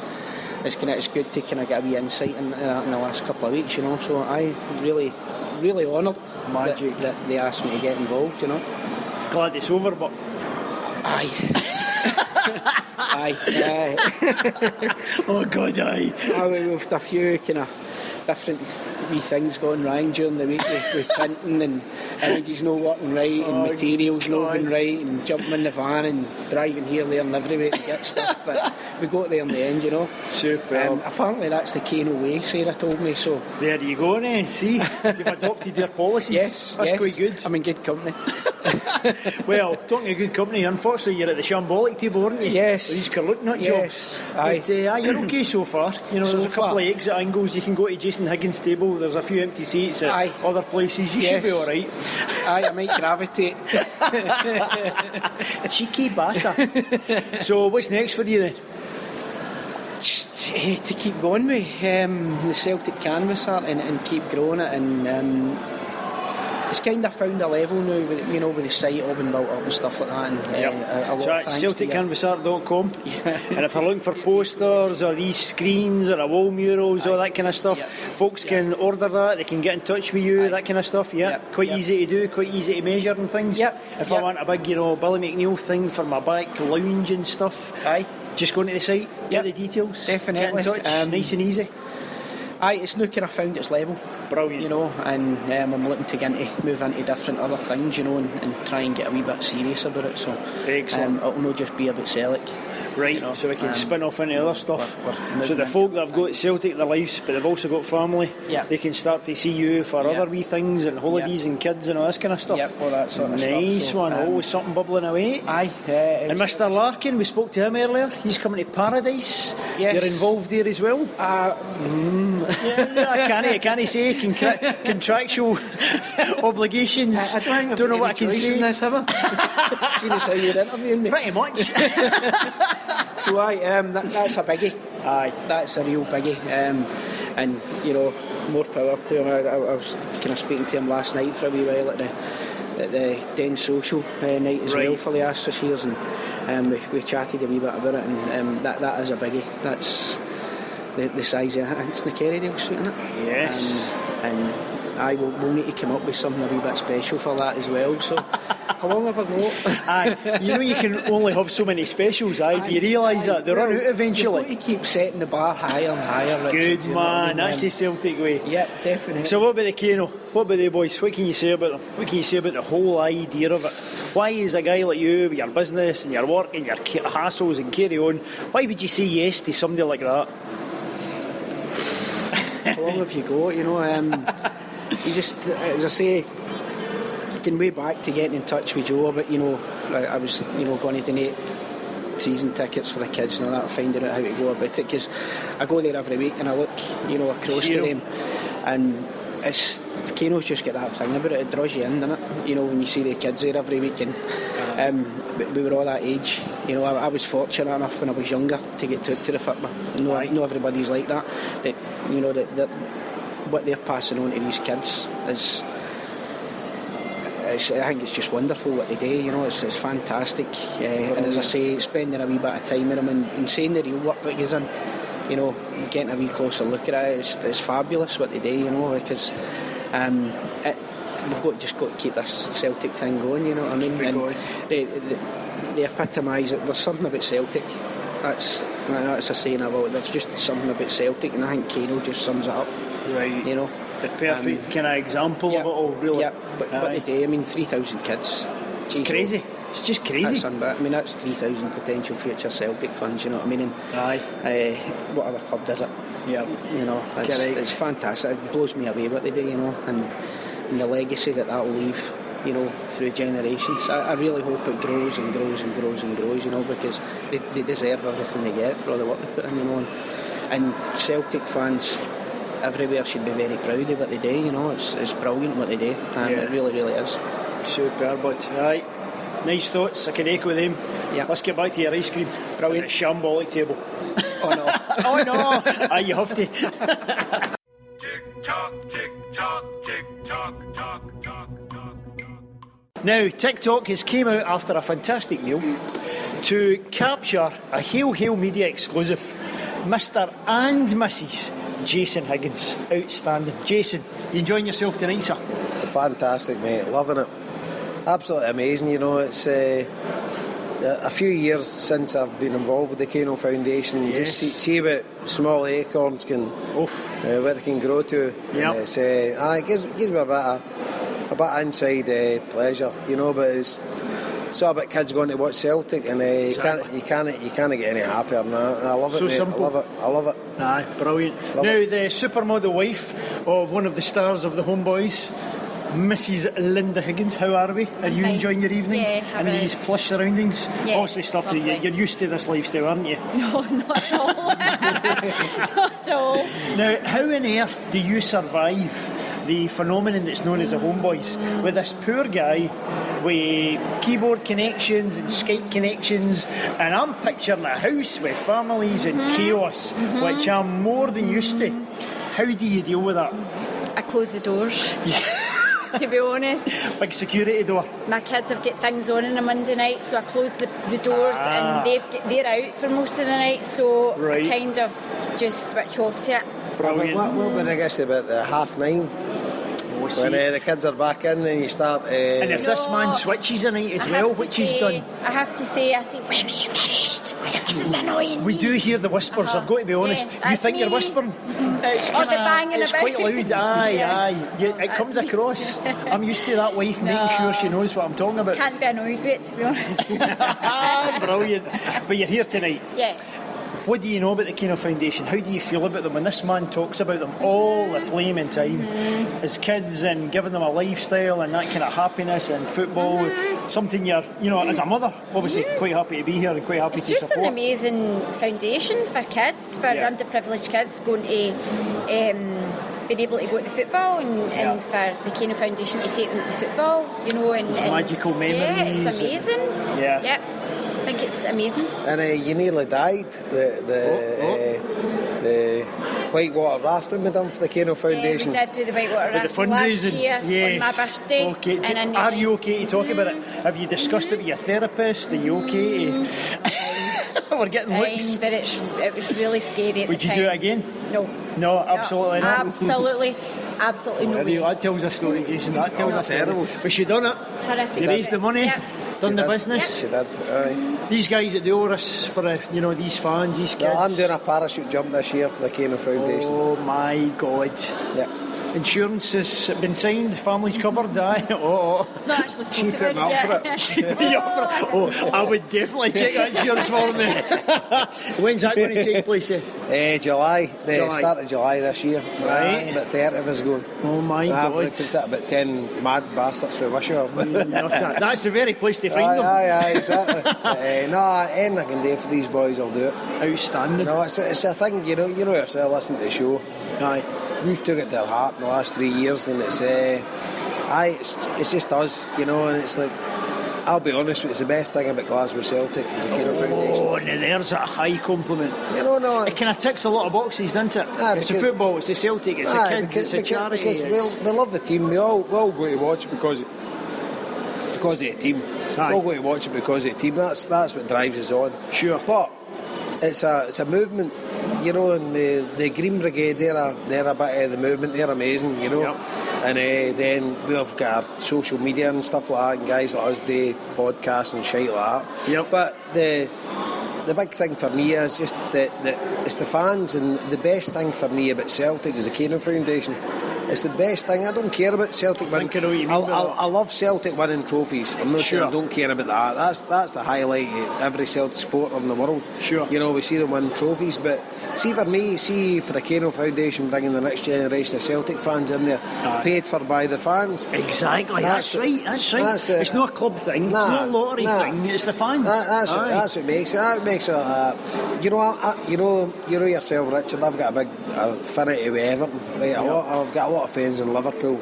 And you've got folks up here with you as well, haven't you? Aye, a good few Evertonians up here tonight. Amazing. And but I'm trying to get that together. I'm trying to get a kind of Kano Foundation thing going together with Everton. Brilliant. I think they'd be a perfect club to do it. Sure, that family perspective. Well, it's like they've got a lot of fans, and it's like they've got the same community spirit as us. You know, it's more than a club to them. Right, here's a question, because you're the man to ask this, because I've been thinking about this in the way through the training of the Kano Foundation. You never gave me this before the hang. I know, that's why I like putting you in the spot. Just like your wife, always a put good you in the word, spot. You're well known for number 1 Celtic, number 2 Everton, and number 3 Bilbao. Are we special? Is this a thing that actually we're quite blinkered? Do you know what? Everybody does this. Every football club is amazing with charity. Every football club is brilliant with kids. This is just the exact same as everybody else. Or is there something else special, different, more, at a different level? What's the deal with Celtic? Well, what I would say to you, mate, is I'd say are we special? We're definitely special, but it's the fans that make it special. It's not the club. Right. I would say Athletic Bilbao, they're special because they are unique. You know, with their signing policy. And their cultural sense and that kind of thing. So they represent the Basque country. Yep. And but it's not a racist thing that people think. You've got a young guy, Inaki Williams, plays when he's black. You know, his mother and father are from Africa. You know, but he came through the Athletic, he came through the system. Yep. And he came through Lazima. So they're amazing. But Everton's like, I think Everton's like us. You know, it's like big Irish community and full of their fans, and it's like, they're just, I've met loads of... The thing that got 1984, 85, Everton got to the final against Rapid Vienna, you know, and there was flags over in the stadium. Celtic 3, Rapid 0. Celtic should be here. You know, any Celtic fan watching that, that's not what I love about that. Totally. You know, and I get into that, and I just started getting into the Scouse thing, and then met the boys, and I loved it. So there's that kindred spirit thing there. That connection. People slag me and say you've got more clubs than Tiger Woods. right. But what I would say to them all is every other interest I've got in football is Celtic related. Yep. You know, and I've only got one club. Right. It's the Glasgow Celtic. Okay. You know, that's your core. And everything else just springs that's off my of club. that. That's my club. Aye. If Glasgow Celtic play anybody else in the world, fuck them. You know, I'm a Celtic man. But I've got a heavy love for Everton. I've got a heavy love for Athletic Club Bilbao. Right. Absolutely. Brilliant, superb. So Mrs Higgins, the Higgins kidsies, how are they in the football world? All lined up as the hoops? Is there any black sheep in the family, anything to worry about? To be honest, Jason's really devastated, but this bit our wee boy doesn't really like the football. No, but Ellie, our daughter does. She loves the football. I've got both of them season tickets, but Rory's he's not too mad into it, but Ellie is. So I take Ellie he does play FIFA and stuff, but he doesn't. But he's the actual He would go if a friend was going, but he's not really. No, right. What age is he just now? He's 10. He's 10 just now. Right, okay, so kind of finding his way with his own interests and stuff. Ellie's mad for it. Aye, totally. So I've got two of them season tickets, but what I do is I take one of Ellie's pals every week. And Rory's not interested. It breaks my heart, but what do you do? Can't force him in there. No, you can't. No, you're right. He's only 10, but he'll come. Correct. He's mad into playing into football and the FIFA stuff. On the FIFA stuff, on the electronics. Brilliant. Now, we're going to be dancing tonight, yes. Mrs HS. Absolutely. Have we got the shoes? Let me see. Oh, I don't know about these shoes, by the way. Have we got a change in our bag? Maybe flat feet. I can swap with Jason, you'll be fine. You'll be totally fine. No, the place is buzzing, isn't it? It's amazing the amount of people and just that feeling. And I don't know about yourself, but that moment when Martin Kane's sister came up. Oh my God. You know, my God, the hairs in your arms. I was crying my eyes out. I was. You're so emotional. I get involved in the Kano Foundation after whatever happened with Martin Kane. You know, he was still living at the time, so I get involved with the Kano Foundation purely for the Celtic aspect to get kids to the football game. Then when you see the way it fucking came out, sorry for swearing there, bloody hell. It's alright, I've been Harper and Joe. When you see the way it came about, it touches your heart. Aye, it was really really and special. it's like, I was at a do last night. I'm a member of a Facebook group of oldies. It's called the Den Social Club. Oh yes, at the CSA. Yeah. Aye, so I was there last night, and with Paul Larkin doing his Ascaris years. Yep. And we've got over £3,000 for the Kano Foundation. Just unreal. Celtic fans have just raised that in one night, you know, and it's we are the best. Yeah, you know, that's it. There is no guaranteed. Other. Right, lovely talking to you guys. Go in, enjoy yourselves, raise a glass to the Kano, and enjoy your dancing. Thank you.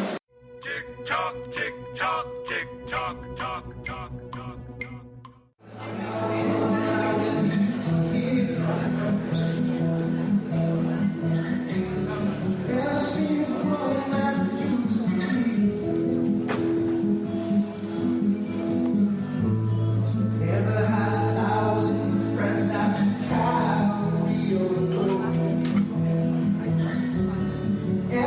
Stand in the air on the road.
we're going to be our very first Kano ambassadors. Please welcome Jason Higgins, Paul Mountain, David Harper, and Joe McKenna.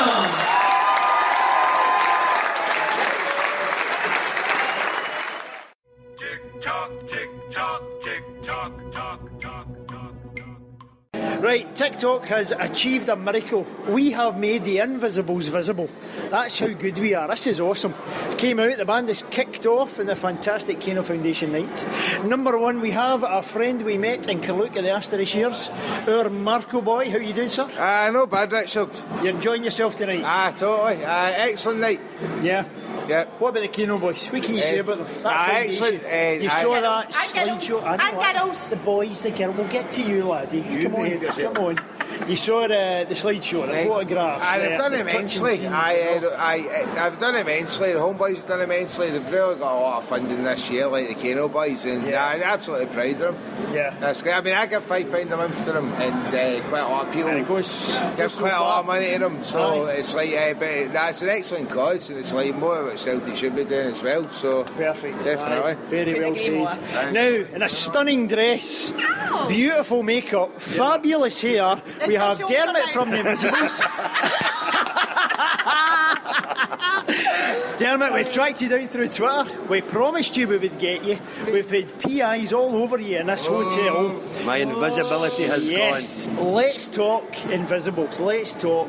Where are we just now? How's it going? How are things functioning for the organisation? How's it going? Yes. It's absolutely going fantastic. Yeah. The people, the volunteers, the donations, it's been incredible. Mark, who we're talking to there, and you're going to talk to, what's your name again? Tara,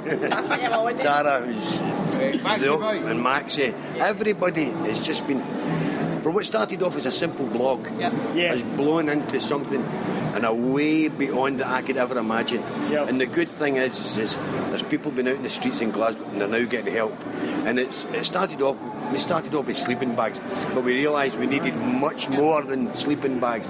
We're now looking at things like men's underwear, which was a thing that would never actually crossed our minds at the beginning. Socks, things like that. All the really basic things that you take for granted, but now when you realise that somebody points out, oh, you need this, you need that, and it's highlighted. Men's boots, but please, if you have a chance to donate something, give it, because you are helping somebody. And we say the streets of Glasgow, but we've actually expanded a wee bit. We're maybe just over the really border. Are creeping, aren't you? We're not sure about that dodgy area, Carluke. Whoa! Here, ho! And how can we get involved? If I've got a sleeping bag up aloft, what do I do? Well, you can contact us on Facebook, Twitter. Right. You can even Mark O'Brien. Or we've got a phone number now as well. Phone number as well. Who knows the phone number? Who knows? Who knows the phone number? We actually just had business cards made up. Alright, okay. And so if we look for the Invisibles on Twitter and Facebook, we should track that down. There's a business card now, and I know it sounds, people will say, well, a business card's it. We've got the business cards for nothing. And the good thing about the Invisibles as well, we started off and we didn't want to really be a money-using charity, and we've used very little money. Carluke Shamrock, I have to say, helped us out a really, really big way. They helped us with the money they gave us, and it got us storage, because storage was a major problem. Was it right? Because you were talking to me earlier, you started saying about a church. We had a church, and the church was going to shut. It was going to shut down, and we had nowhere, and we were panicking what we were going to do with it. And then Carluke Shamrock had a night with Paul Larkin. That's right, the Asterisk years, That was my idea. I had arranged a storage. It was one of my food bank centres that was storing the stuff, and I thought, we're doing the food bank, so let's kind of push it out and let's do more. And they were willing to help us with that, but they're kind of as Church of Scotland or churches across Scotland are kind of pulling churches down. There's a bit of a concern there. So I was thinking there was money sitting there from a charity can we use that for storage? Would you guys be okay with that? And you were, and it's really kind of put us out a hole, hasn't it? Big hole. Yeah. Brilliant. Yeah. And what's the future there? How do we go forward? How can we help these people? Oh, just keep watching. Supply and demand. People will always, unfortunately, there'll always be homelessness. It's just an unfortunate thing that's been there for years and years and years. And we try, and we can only help a little, because other charities. It's just so. I just get so upset when I start thinking about people staring down the streets. It's just young people and. Because you were talking the other night about the weather, the cold, the rain. We kind of curse it and we swear about it, but for somebody, they're actually out there, aren't they? I couldn't do it. I know that I just couldn't do it. Yeah. I see these people, and especially through my work, because I work night shift. I see people at night and I'm thinking... That was your initial blog, and that's why I got called. That's right. I saw your initial blog. I just saw these people and I thought, that shouldn't be happening. It was 2014 then, but 2015, we've still got the problem. It's never... It just seems as if it's never going to go away. And governments don't do... I can't swear. But, you've not heard the homeboys, eh? Yes, I have. I try not to. At the end of the day, we're not political. We're not political. No, of course. But we just... Governments, they can just do so much more, but... Just ordinary people just try to help out. Ordinary people. There's no superstars, no egos. No, but we're certainly not. We try not to, as you know, we try not to. We try to remain invisible until somebody grasses you. Yes, we have our ways, that's for sure. Now, not as well dressed, but still, equally presentable. We have the lovely Tara. You've got to remember, it's audio podcast. I can tease the listeners. So, you've mentioned something actually on Twitter I really liked the kind of angle where somebody thinks homeless, the alky, the junkie, that's right, that's how they get there. G-word, but they don't just get there, don't they? That was my journey that got me to be involved here, because I was homeless and I was sleeping in my car with my kids, and I wasn't a junkie. I hate that word, but I wasn't alky. I was just through circumstance, and that I think is 80% of homeless people. It is through circumstance. My marriage broke down, my relationship broke down. Got drug issues, 4 people in terms of alcoholic issues. I think that's what we're trying to kind of combat. 2 first relationship breakdowns. Just a relationship thing. And that's what it was in my case. That made me homeless. And I think when you're talking to people and they kind of say, homeless. Guys and girls may spot with their partners and they've not got a family to back them up. That was my situation, and that's what got me here. And I wanted to make a difference. I'd done it with the food bank. I did use the food bank as well. I don't look like someone who uses the food bank. That's what people say to me. I don't look like someone who's been homeless, but I've done both, and it gives me a unique set of skills to work in this environment, whether it be the Invisibles or with my food bank, because it's been me, and I wasn't a drug addict, and I didn't have mental health issues, and there wasn't alcohol issues there. It was just purely circumstance. Out with my control.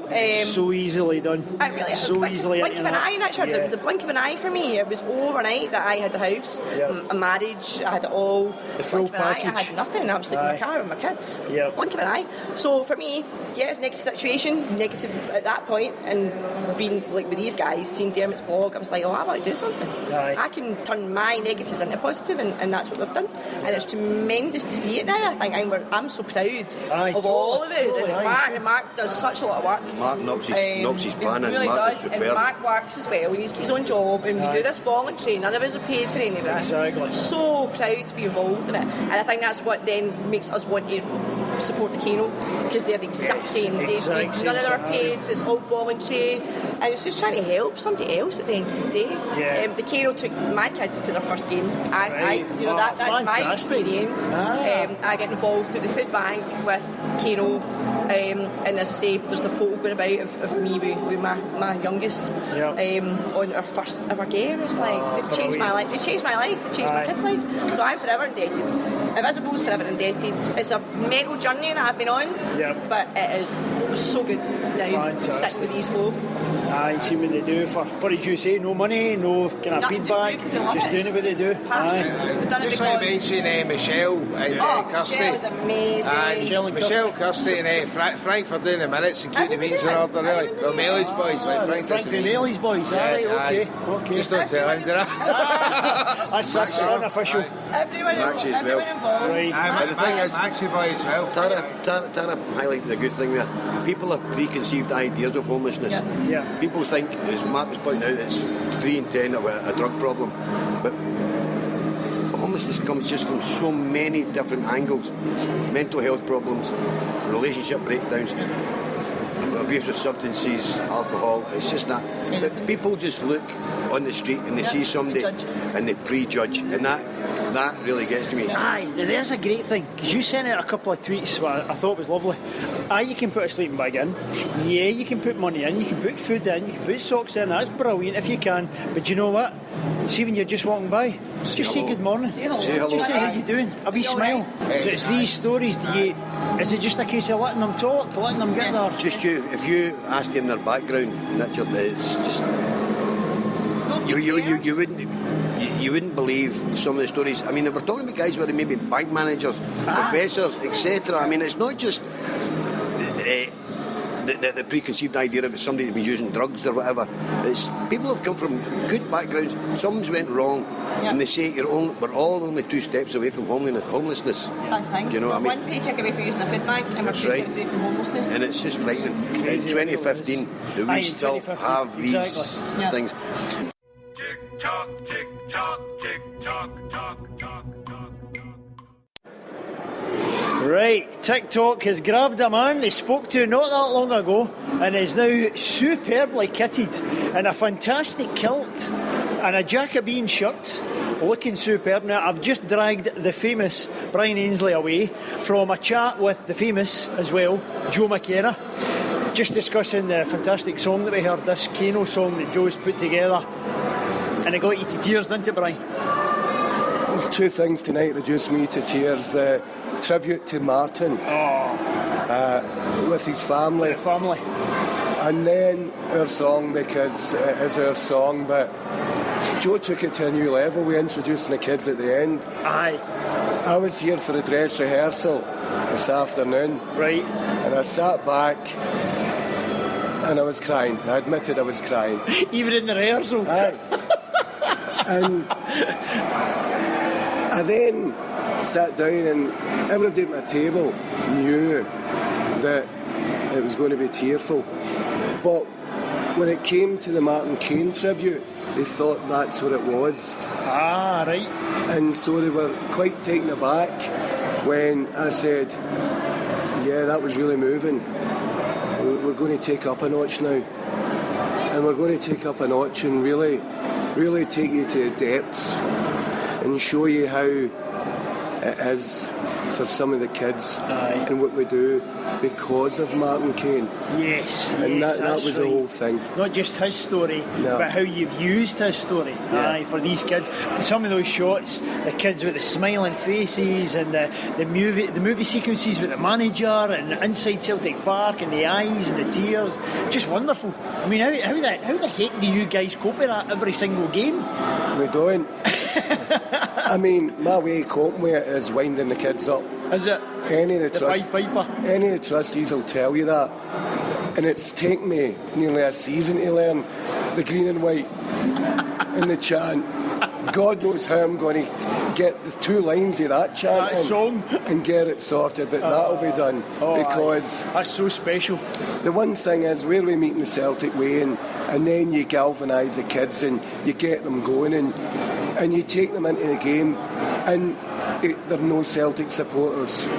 They might think they're a football supporter.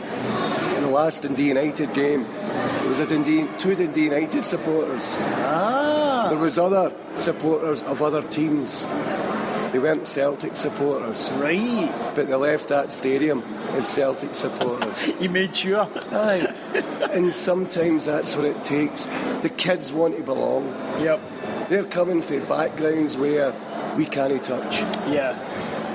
They've been put under all sorts of pressure. We get some from youth clubs, which is brilliant. We get some from boys' clubs. We get kids now from the food banks. But we get kids from secure units who are coming in. We can't have them photographed for obvious reasons. But they're coming in so that they can actually enjoy a day out in paradise. Right. And they've not known anything like that. One of the wee boys was a Dundee United supporter, and he's got the Kano scarf up on his wall. The other boy was a Celtic supporter. He's even better now. And the one thing that got us, and it's a telling thing about every single kid, Celtic make the difference, but Celtic have to do it. Right. We can only take the kids to such a level. Our problem is that if Celtic go to that next step and say, yeah, The kids can meet 2 or 3 players that might be injured. They can meet players after a game. That blows us out of the sphere completely. Yeah. That's what makes it for those kids. Right. Are you quite happy with that tie-in then? Do you think the club's really on board? Do they get it now? Are they hooked in with you? Do they understand? Is there been a change where on the dial at? I mean, what's your kind of thoughts from that perspective? I think it's no down to Celtic. I think Celtic are too big at times. Think so? And I think that's a big problem. Right. Because sometimes they've got other considerations. Right. They've got other demands. Sure. We would love us to be number one priority. Of course. We think we should be number one priority. But we know that there's other kids in that stadium that deserve a response. Yeah. We know that some of the players go out the front door at Celtic Park and see the fans. But we know there's as many players go out the side door and drive away and never see the fans. Yeah. So we've got to look at it from that perspective. We've got to give Celtic their credit. Sure. They will try and arrange a situation where the players will come out. The stewarding at Celtic Park and the occasions that it's happened have been absolutely outstanding. Right. Jack McHugh, who looks after the press, and his colleague who are away up at Grampian Emerald tonight with the SPFL trophy. It's not as good as a League Cup trophy, you know. It's coming. They're away up to the Grampian Emerald tonight. Right. But they look after us pre-match. Right. And they've looked after us when we've had visits with the players. Right, okay. After the last game, there happened to be about 10 Kano bags left over. And I made sure that every player got a Kano bag. Just to show what we give to the kids. Brilliant. They also had a Kano card that they could contact us on. Right. So that they could come back and say to us, now see what you do.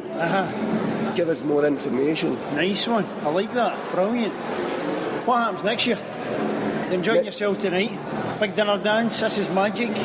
Winding down the last, few games of the season. Oh no. What the heck do you do? No, how do you continue this? We're not winding down. We are ramping it up. Brilliant. And what we've got to look at is that it's going to be potentially a new government coming in. There's going to be potentially more pressures on the purse. And we've then got to look at our fan base, and our kids are going to be put under pressure because statistics show it's the kids that suffer. Yeah. When the decision is made whether or not you put on the heating, the lighting or feed, then last priority is going to the football. If we can make an impact in that and give that back to the kids, then I think we're making a statement. We're also saying to everybody out there, listen, hope is not lost. Right. Come and join us. Aye. Anyone can come along, and we will try and accommodate as much as we possibly can. The biggest bugbear for me is the change of the schedules through Sky and everything else. Yes. You've got to look at what Sky does and the FA do down south. £200,000 are given to every EPL club to fund charitable causes by those clubs. Now, a lot of the clubs used to give out free tickets. Those free tickets are now costing £5 and £10 because there's that much demand on them. And what we're looking at is that goes nowhere near what we could do up here. But we're looking to say, why can't we use something? Maybe it's proceeds of crime money, maybe it's something else. But something to fund taking the kids to the football. Aye. We want to tell other clubs, you can do what we do. Mm-hmm. All you need is the wishes of the fans. Because at the end of the day, we can't do anything without the fans. Aye. The fans have fully funded us every single day of the Kano life. And it continues to be that. Yeah. Is that what you see tonight when you look around that massive packed hall? Is that the guys that are supporting you? They're backing you, they're financially there for you, they want to do anything and everything. We've got the homeboys being ambassadors, we've got people filling envelopes. Is that what you see when you look around that room? What we find is that we don't want to go back to the same person and say, you know how you gave us a £5 last week or a tenner last week? Sure. Could you give us more money next week? Gotcha. Because that's completely unfair.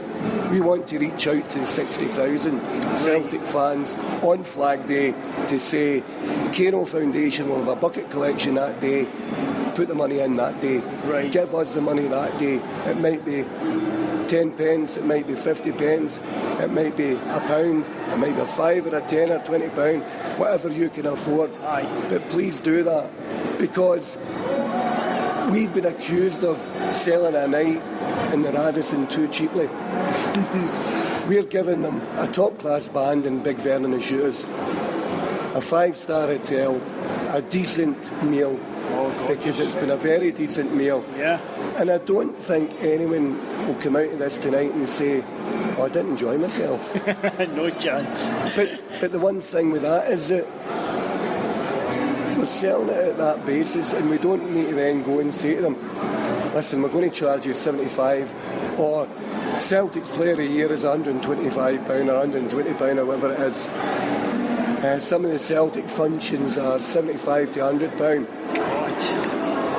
That to us is going to the person that can afford it. Yeah, you can afford it, you can go. We're trying to pitch it at a level that everybody can afford to come along. That what they can then do is enjoy a fantastic night for that amount of money. And if they want to then dip in for a raffle or a heads and tails or a tombola, that's an option. Right. But it is an option. Right. They don't need to. Brilliant. So the website we spoke about earlier, with the KanoFoundation.com, we can donate, we can PayPal, bank transfer, the full winner. But you spoke about the buckets as well. So as a Celtic fan, when should I keep my eyes peeled? What have we got lined up there? There will be an appeal for bucket collectors within the next few weeks. Right.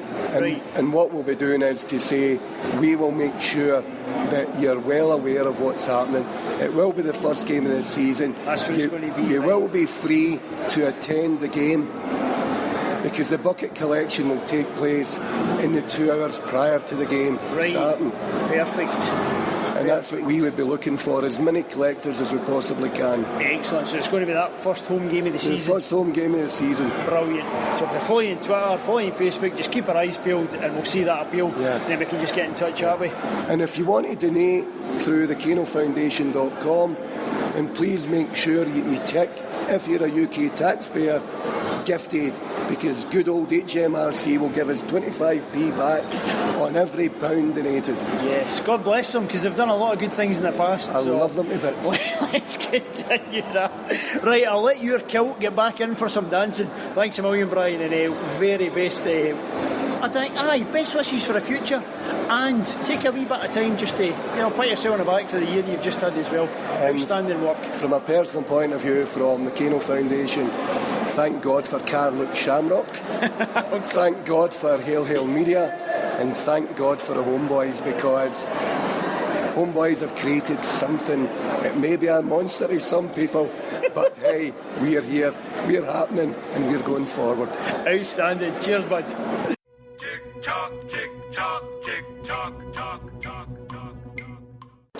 Right, TicTalk is here at the end of the night with a beautiful lady wearing a lovely dress. You can't see this, I can understand that, it's an audio podcast. Beautifully presented, wonderful makeup, and it is the internet queen of the Kano Foundation, Sarah Davenport. How are you? Don't stick your fingers up at me. How have you enjoyed the night, and how has it went compared to what you maybe put in your head beforehand? Well, I'm a wee bit hoarse because I had to shout at all the guys earlier. You were doing a lot of shouting to get them all to do what they had to do. Yes. But no, it went like a dream, didn't it? It was a great night. It was outstanding. And everybody that I've spoken to has said that they've had an absolute fantastic night, and that's really all that you can hope for. Yeah, definitely. You've enjoyed yourself? Have you managed to relax?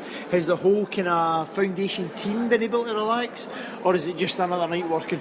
No, we've all been able to kick back and have a good night. And as well to sort of have a good night with our friends and families that are here, who as well are really, really supportive of what we do for the foundation. So no, it's been a great night overall. Aye, so they're behind you, because there's a thing, because you're doing something that isn't your job. You're doing something you're not paid for. You're doing all this thing day after day, week after week, you know, constantly doing it for Celtic, for the fans, for the kids, etc. So your families are behind you, they know what it means, they know how important it is? No, aye, they definitely do. Yeah.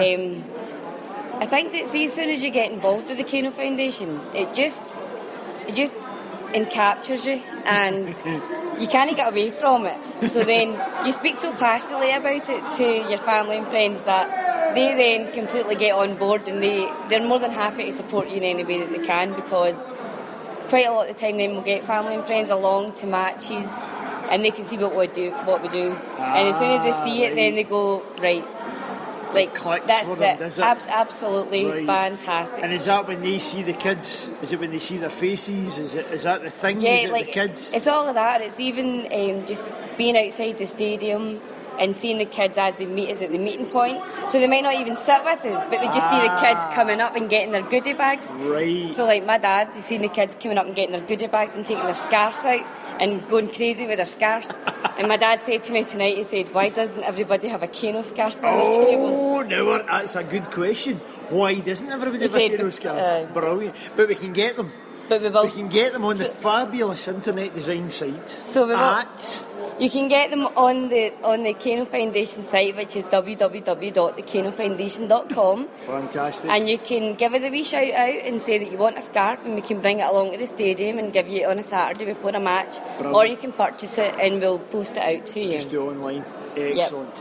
And the Grand Old Team, that's a song. I know that. You know, I'm living in California, Tokyo, Taiwan, wherever. Grand Old Team, that's Celtic. But the Kano Foundation, they've grabbed that, and it's something in particular you're looking for. Yeah, we want a grand old team of £1 a month subscribers. Yep. And that'll just...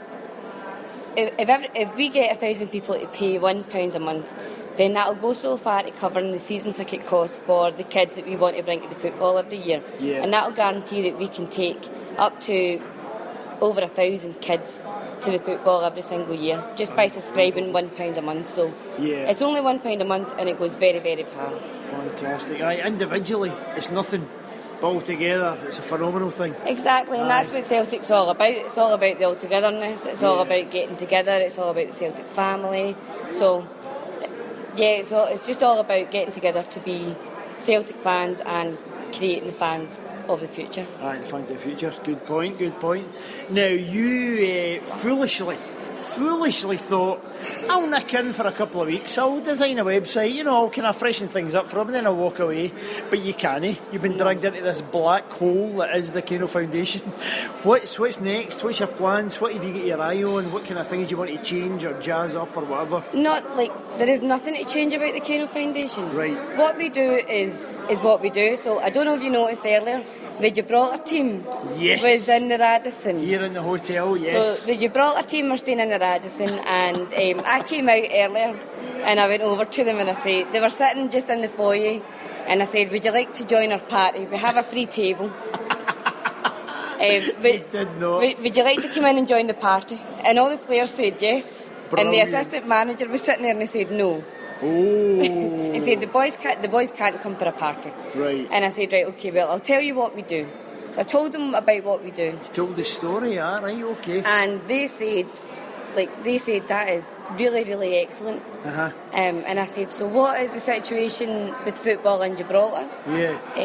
Do you have a lot of different teams, like leagues and things? A big league I or was like, I don't know about Gibraltar football. No, totally.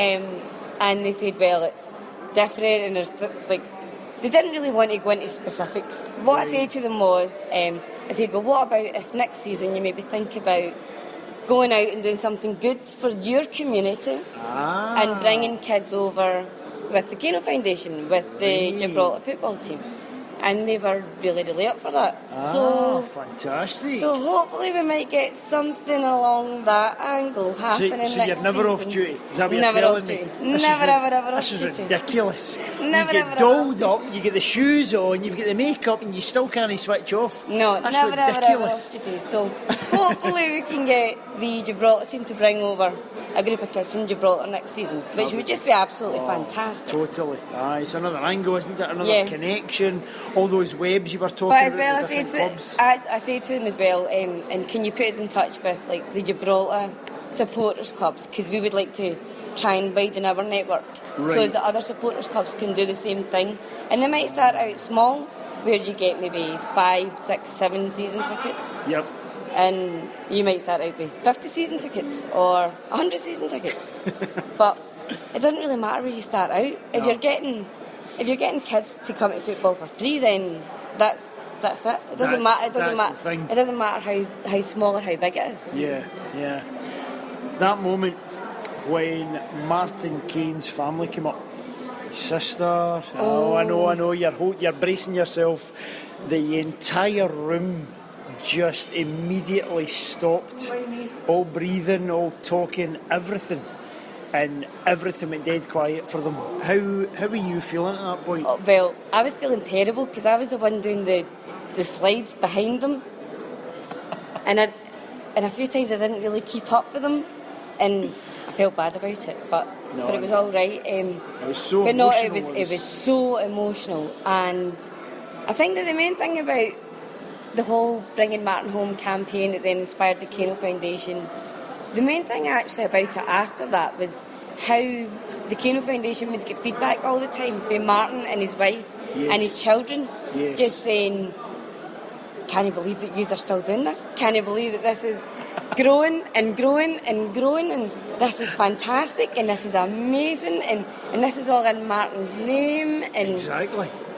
And I think they're very, very proud, and we're very, very proud that it was born out of a Celtic family situation, and a situation that is, you're happy to help somebody that needs help. They're not asking for help. No. But they need help, so you give them help. And that's the exact same as what we do for any groups that are coming along. Most people think that what we do is for disadvantaged groups. It's not for disadvantaged groups.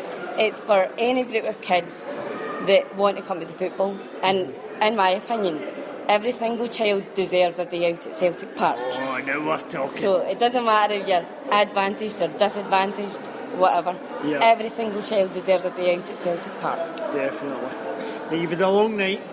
Yes. It's been busy. It's been hectic. It's and been bananas. You've just made it a wee bit longer. I have. I've dragged you. You've really kind of scolded yourself for saying hello to me. But we're going to test you, the internet queen. If I'm listening, what should I be tuning into? What should I be following when it comes to Twitter and Facebook and everything else? Okay, so you've got the Kano Foundation website, which is www.thekanofoundation.com. Brilliant. On Twitter, we are at Kano Foundation. Yep. And on Facebook, if you just search in the Facebook search for the Kano Foundation, you'll find our page. Fantastic. Sarah, thanks a million. Thanks very much, Richard. But I don't mean that. I do not mean that. Brilliant.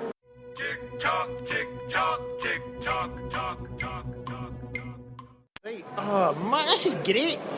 He's got a lot to say. Right, TicTalk is here again. This is fantastic. I'm here in the TicTalk corner in this lovely Radisson Hotel, and what grabbed me here for another interview is a wonderful accent. And the man, and a beautiful lady beside him, has an American accent from the wonderful city of Detroit. Now, what on earth is going on? Because we're in Glasgow Celtic. It's a charity thing, you know, a couple of hundred people. Why on earth is a lovely couple here from Detroit? We wouldn't miss it. This is absolutely brilliant. So you've told me this story where you were connected with the Navy. The Navy in Dunoon. Is that right? Yeah. In Dunoon at the Holy Loch. Holy Loch, yes. And you were told when it comes to sport, when it comes to football, what would be the normal thing to do? You were to support Rangers. The Rangers, yes. The club that died, God rest their soul, all the best to them, etc. So you tried that, didn't you? For 3 minutes. Oh God! Not a kind of big stamina, you know. But you tried it. You gave it a shot. And then what happened? Why did the hoops come into it? It just felt more comfortable. Right. Because we're humans and they're not. And you're actually here on holiday, is that correct? We are. This is the third year in a row. Third year? Oh, seriously? For the Kano Foundation? Yes. Oh, this is brilliant. This is getting better and better. I love this. There's no preparation for this. I've just grabbed this lovely couple here. So what's the names? Rick and Vida. Rick and Vida. Fantastic. Surname? Roberts. Roberts. Fantastic. And you've actually flown over here. A wee holiday here? How long are we staying? What are we talking? We were in Belfast for 2 nights, and now we're here in Glasgow for 8 nights, and then back to Dublin to fly home on Easter Monday. Oh my goodness, that is brilliant. And how many times did you say you've been for a Kano? This is our third. 3 years in a row. This is the We third. lived here. Well, he was here 3 years. Right. I married him a year into that, so I was here 2 years. Right. Our oldest daughter was born here. Oh my We brought her goodness. back here 2 years ago to visit.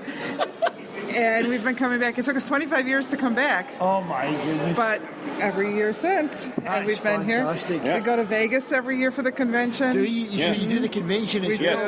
do. Oh, we have outstanding. we have a supporters club near us, Windsor and Sarnia, actually. in We have to Ontario. cross the border to go to the matches. Seriously? There's no American clubs by us. So Right. we have to cross the American-Canadian border every time we go to a match. What kind of distance and time are you talking for that? If there's for Windsor, if there's no traffic, about 45 minutes. Right, okay. But if there's traffic in the border, it can be 3-4 hours. Sure. So it depends on the kick-off time and all this kind of stuff. Right, depends on... Although 2 weeks ago we did drive to Philadelphia, which was a 10-hour drive. Oh, the We drove Philly. to Philadelphia. Oh, now we're Show 'em talking. the pictures. Now we know the Philly boys. The Plow Boys. Yes, correct. We drove... I left work at 7 in the morning. Uh-huh. We drove all the way. Stayed for 30 hours. Oh, God. Drove round trip 20 hours. Oh, my Do that. God. Right, now, right, I'm Celtic, I understand, but let me kind of step back for myself. This guy's in America. This guy's Detroit. This is who he is. We're talking about soccer. I'm going to use that word soccer. Why on earth do you do that? Why do you do those travels? Why are you here for the third year in a row? Why are you interested in Kano? What's the Celtic? What's the hoops? What on earth has happened to infect you? Let me start that we've got an official story. We've got an official story. When he's passionate about a sport, he puts everything into He's it. in. He's all in. He's all in. Right, He's all the all chips in. are on the table. That's it. Ah, right, okay. There's nothing in America like Celtic. Right. There's Why? nothing even close. Why? Because the passion you see tonight, the people, The family. such as yourself, right? It's a family, right? And I mean, I'm passionate about American sports, but sure, it's not. I don't want to say life or death, but what's it's missing? Is it just a hobby? You know, in American sports, we have too many sports. We right, have, okay. if you have one, like in Detroit, we have a good baseball team. Sure. We have a good hockey team. Yes. We have a terrible basketball team. and the Detroit Lions, the football team, haven't won anything since dinosaurs. Oh, my goodness. So you can always hang your hat on one thing. Right. But the thing I love about the Celtic support is that, you know, it means everything to them. And you can you can go to a match that doesn't mean anything. Right. And if they lose, people are crushed. And it still boggles me 27, 28 years later. I think part of it is all the history behind it and all the passion and all the life-changing aspects. Mm-hmm. It is. Right, okay. I think so. And, I mean, how have you enjoyed tonight? Have you enjoyed seeing, you know, the different slideshows, what's going on, the We love it. foundation? We come back, we see friends we haven't seen in a year. We've made bonds. We connect with them on Facebook. You must have. Yes. That's fantastic. But every year we meet new people too. Yeah. It keeps growing. So it's great. It's there's nothing like it That's in the world. outstanding. It's a fantastic story. So you're going to be here next year, aren't you? I wouldn't bet against it. This is ridiculous. I can't believe this. And how do you find Glasgow? How do you find the people? Oh, friendly. Just half the welcoming. people anyway. Half the people. The ones we deal with. The good ones, the green ones. Yes, we go you where know what, though, when we lived in Dunoon, in all fairness, Dunoon's 99% Rangers. Right. Okay. But we had a lot of boys that worked in a ship that supported. They weren't Huns. They just supported Rangers. Right. So we had some good friends that that we still have that support Rangers. Right. But But it just for us, it was more a better fit with Celtic. Better fit, I like that. I was diplomatically done. And one thing, today we just came into Glasgow today, before we came here actually. Right.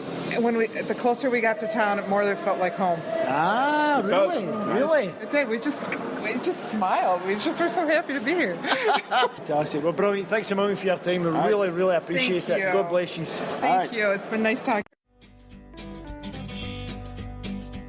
The thing I want to see the most is the Glasgow Celtic score. I've been to Munich, been to Paris and Berlin. I watched injustice fall upon you in Turin, and I've shared the pain and glory with the friends that I have made as I dance from place to place in green and white on a worldwide tin parade.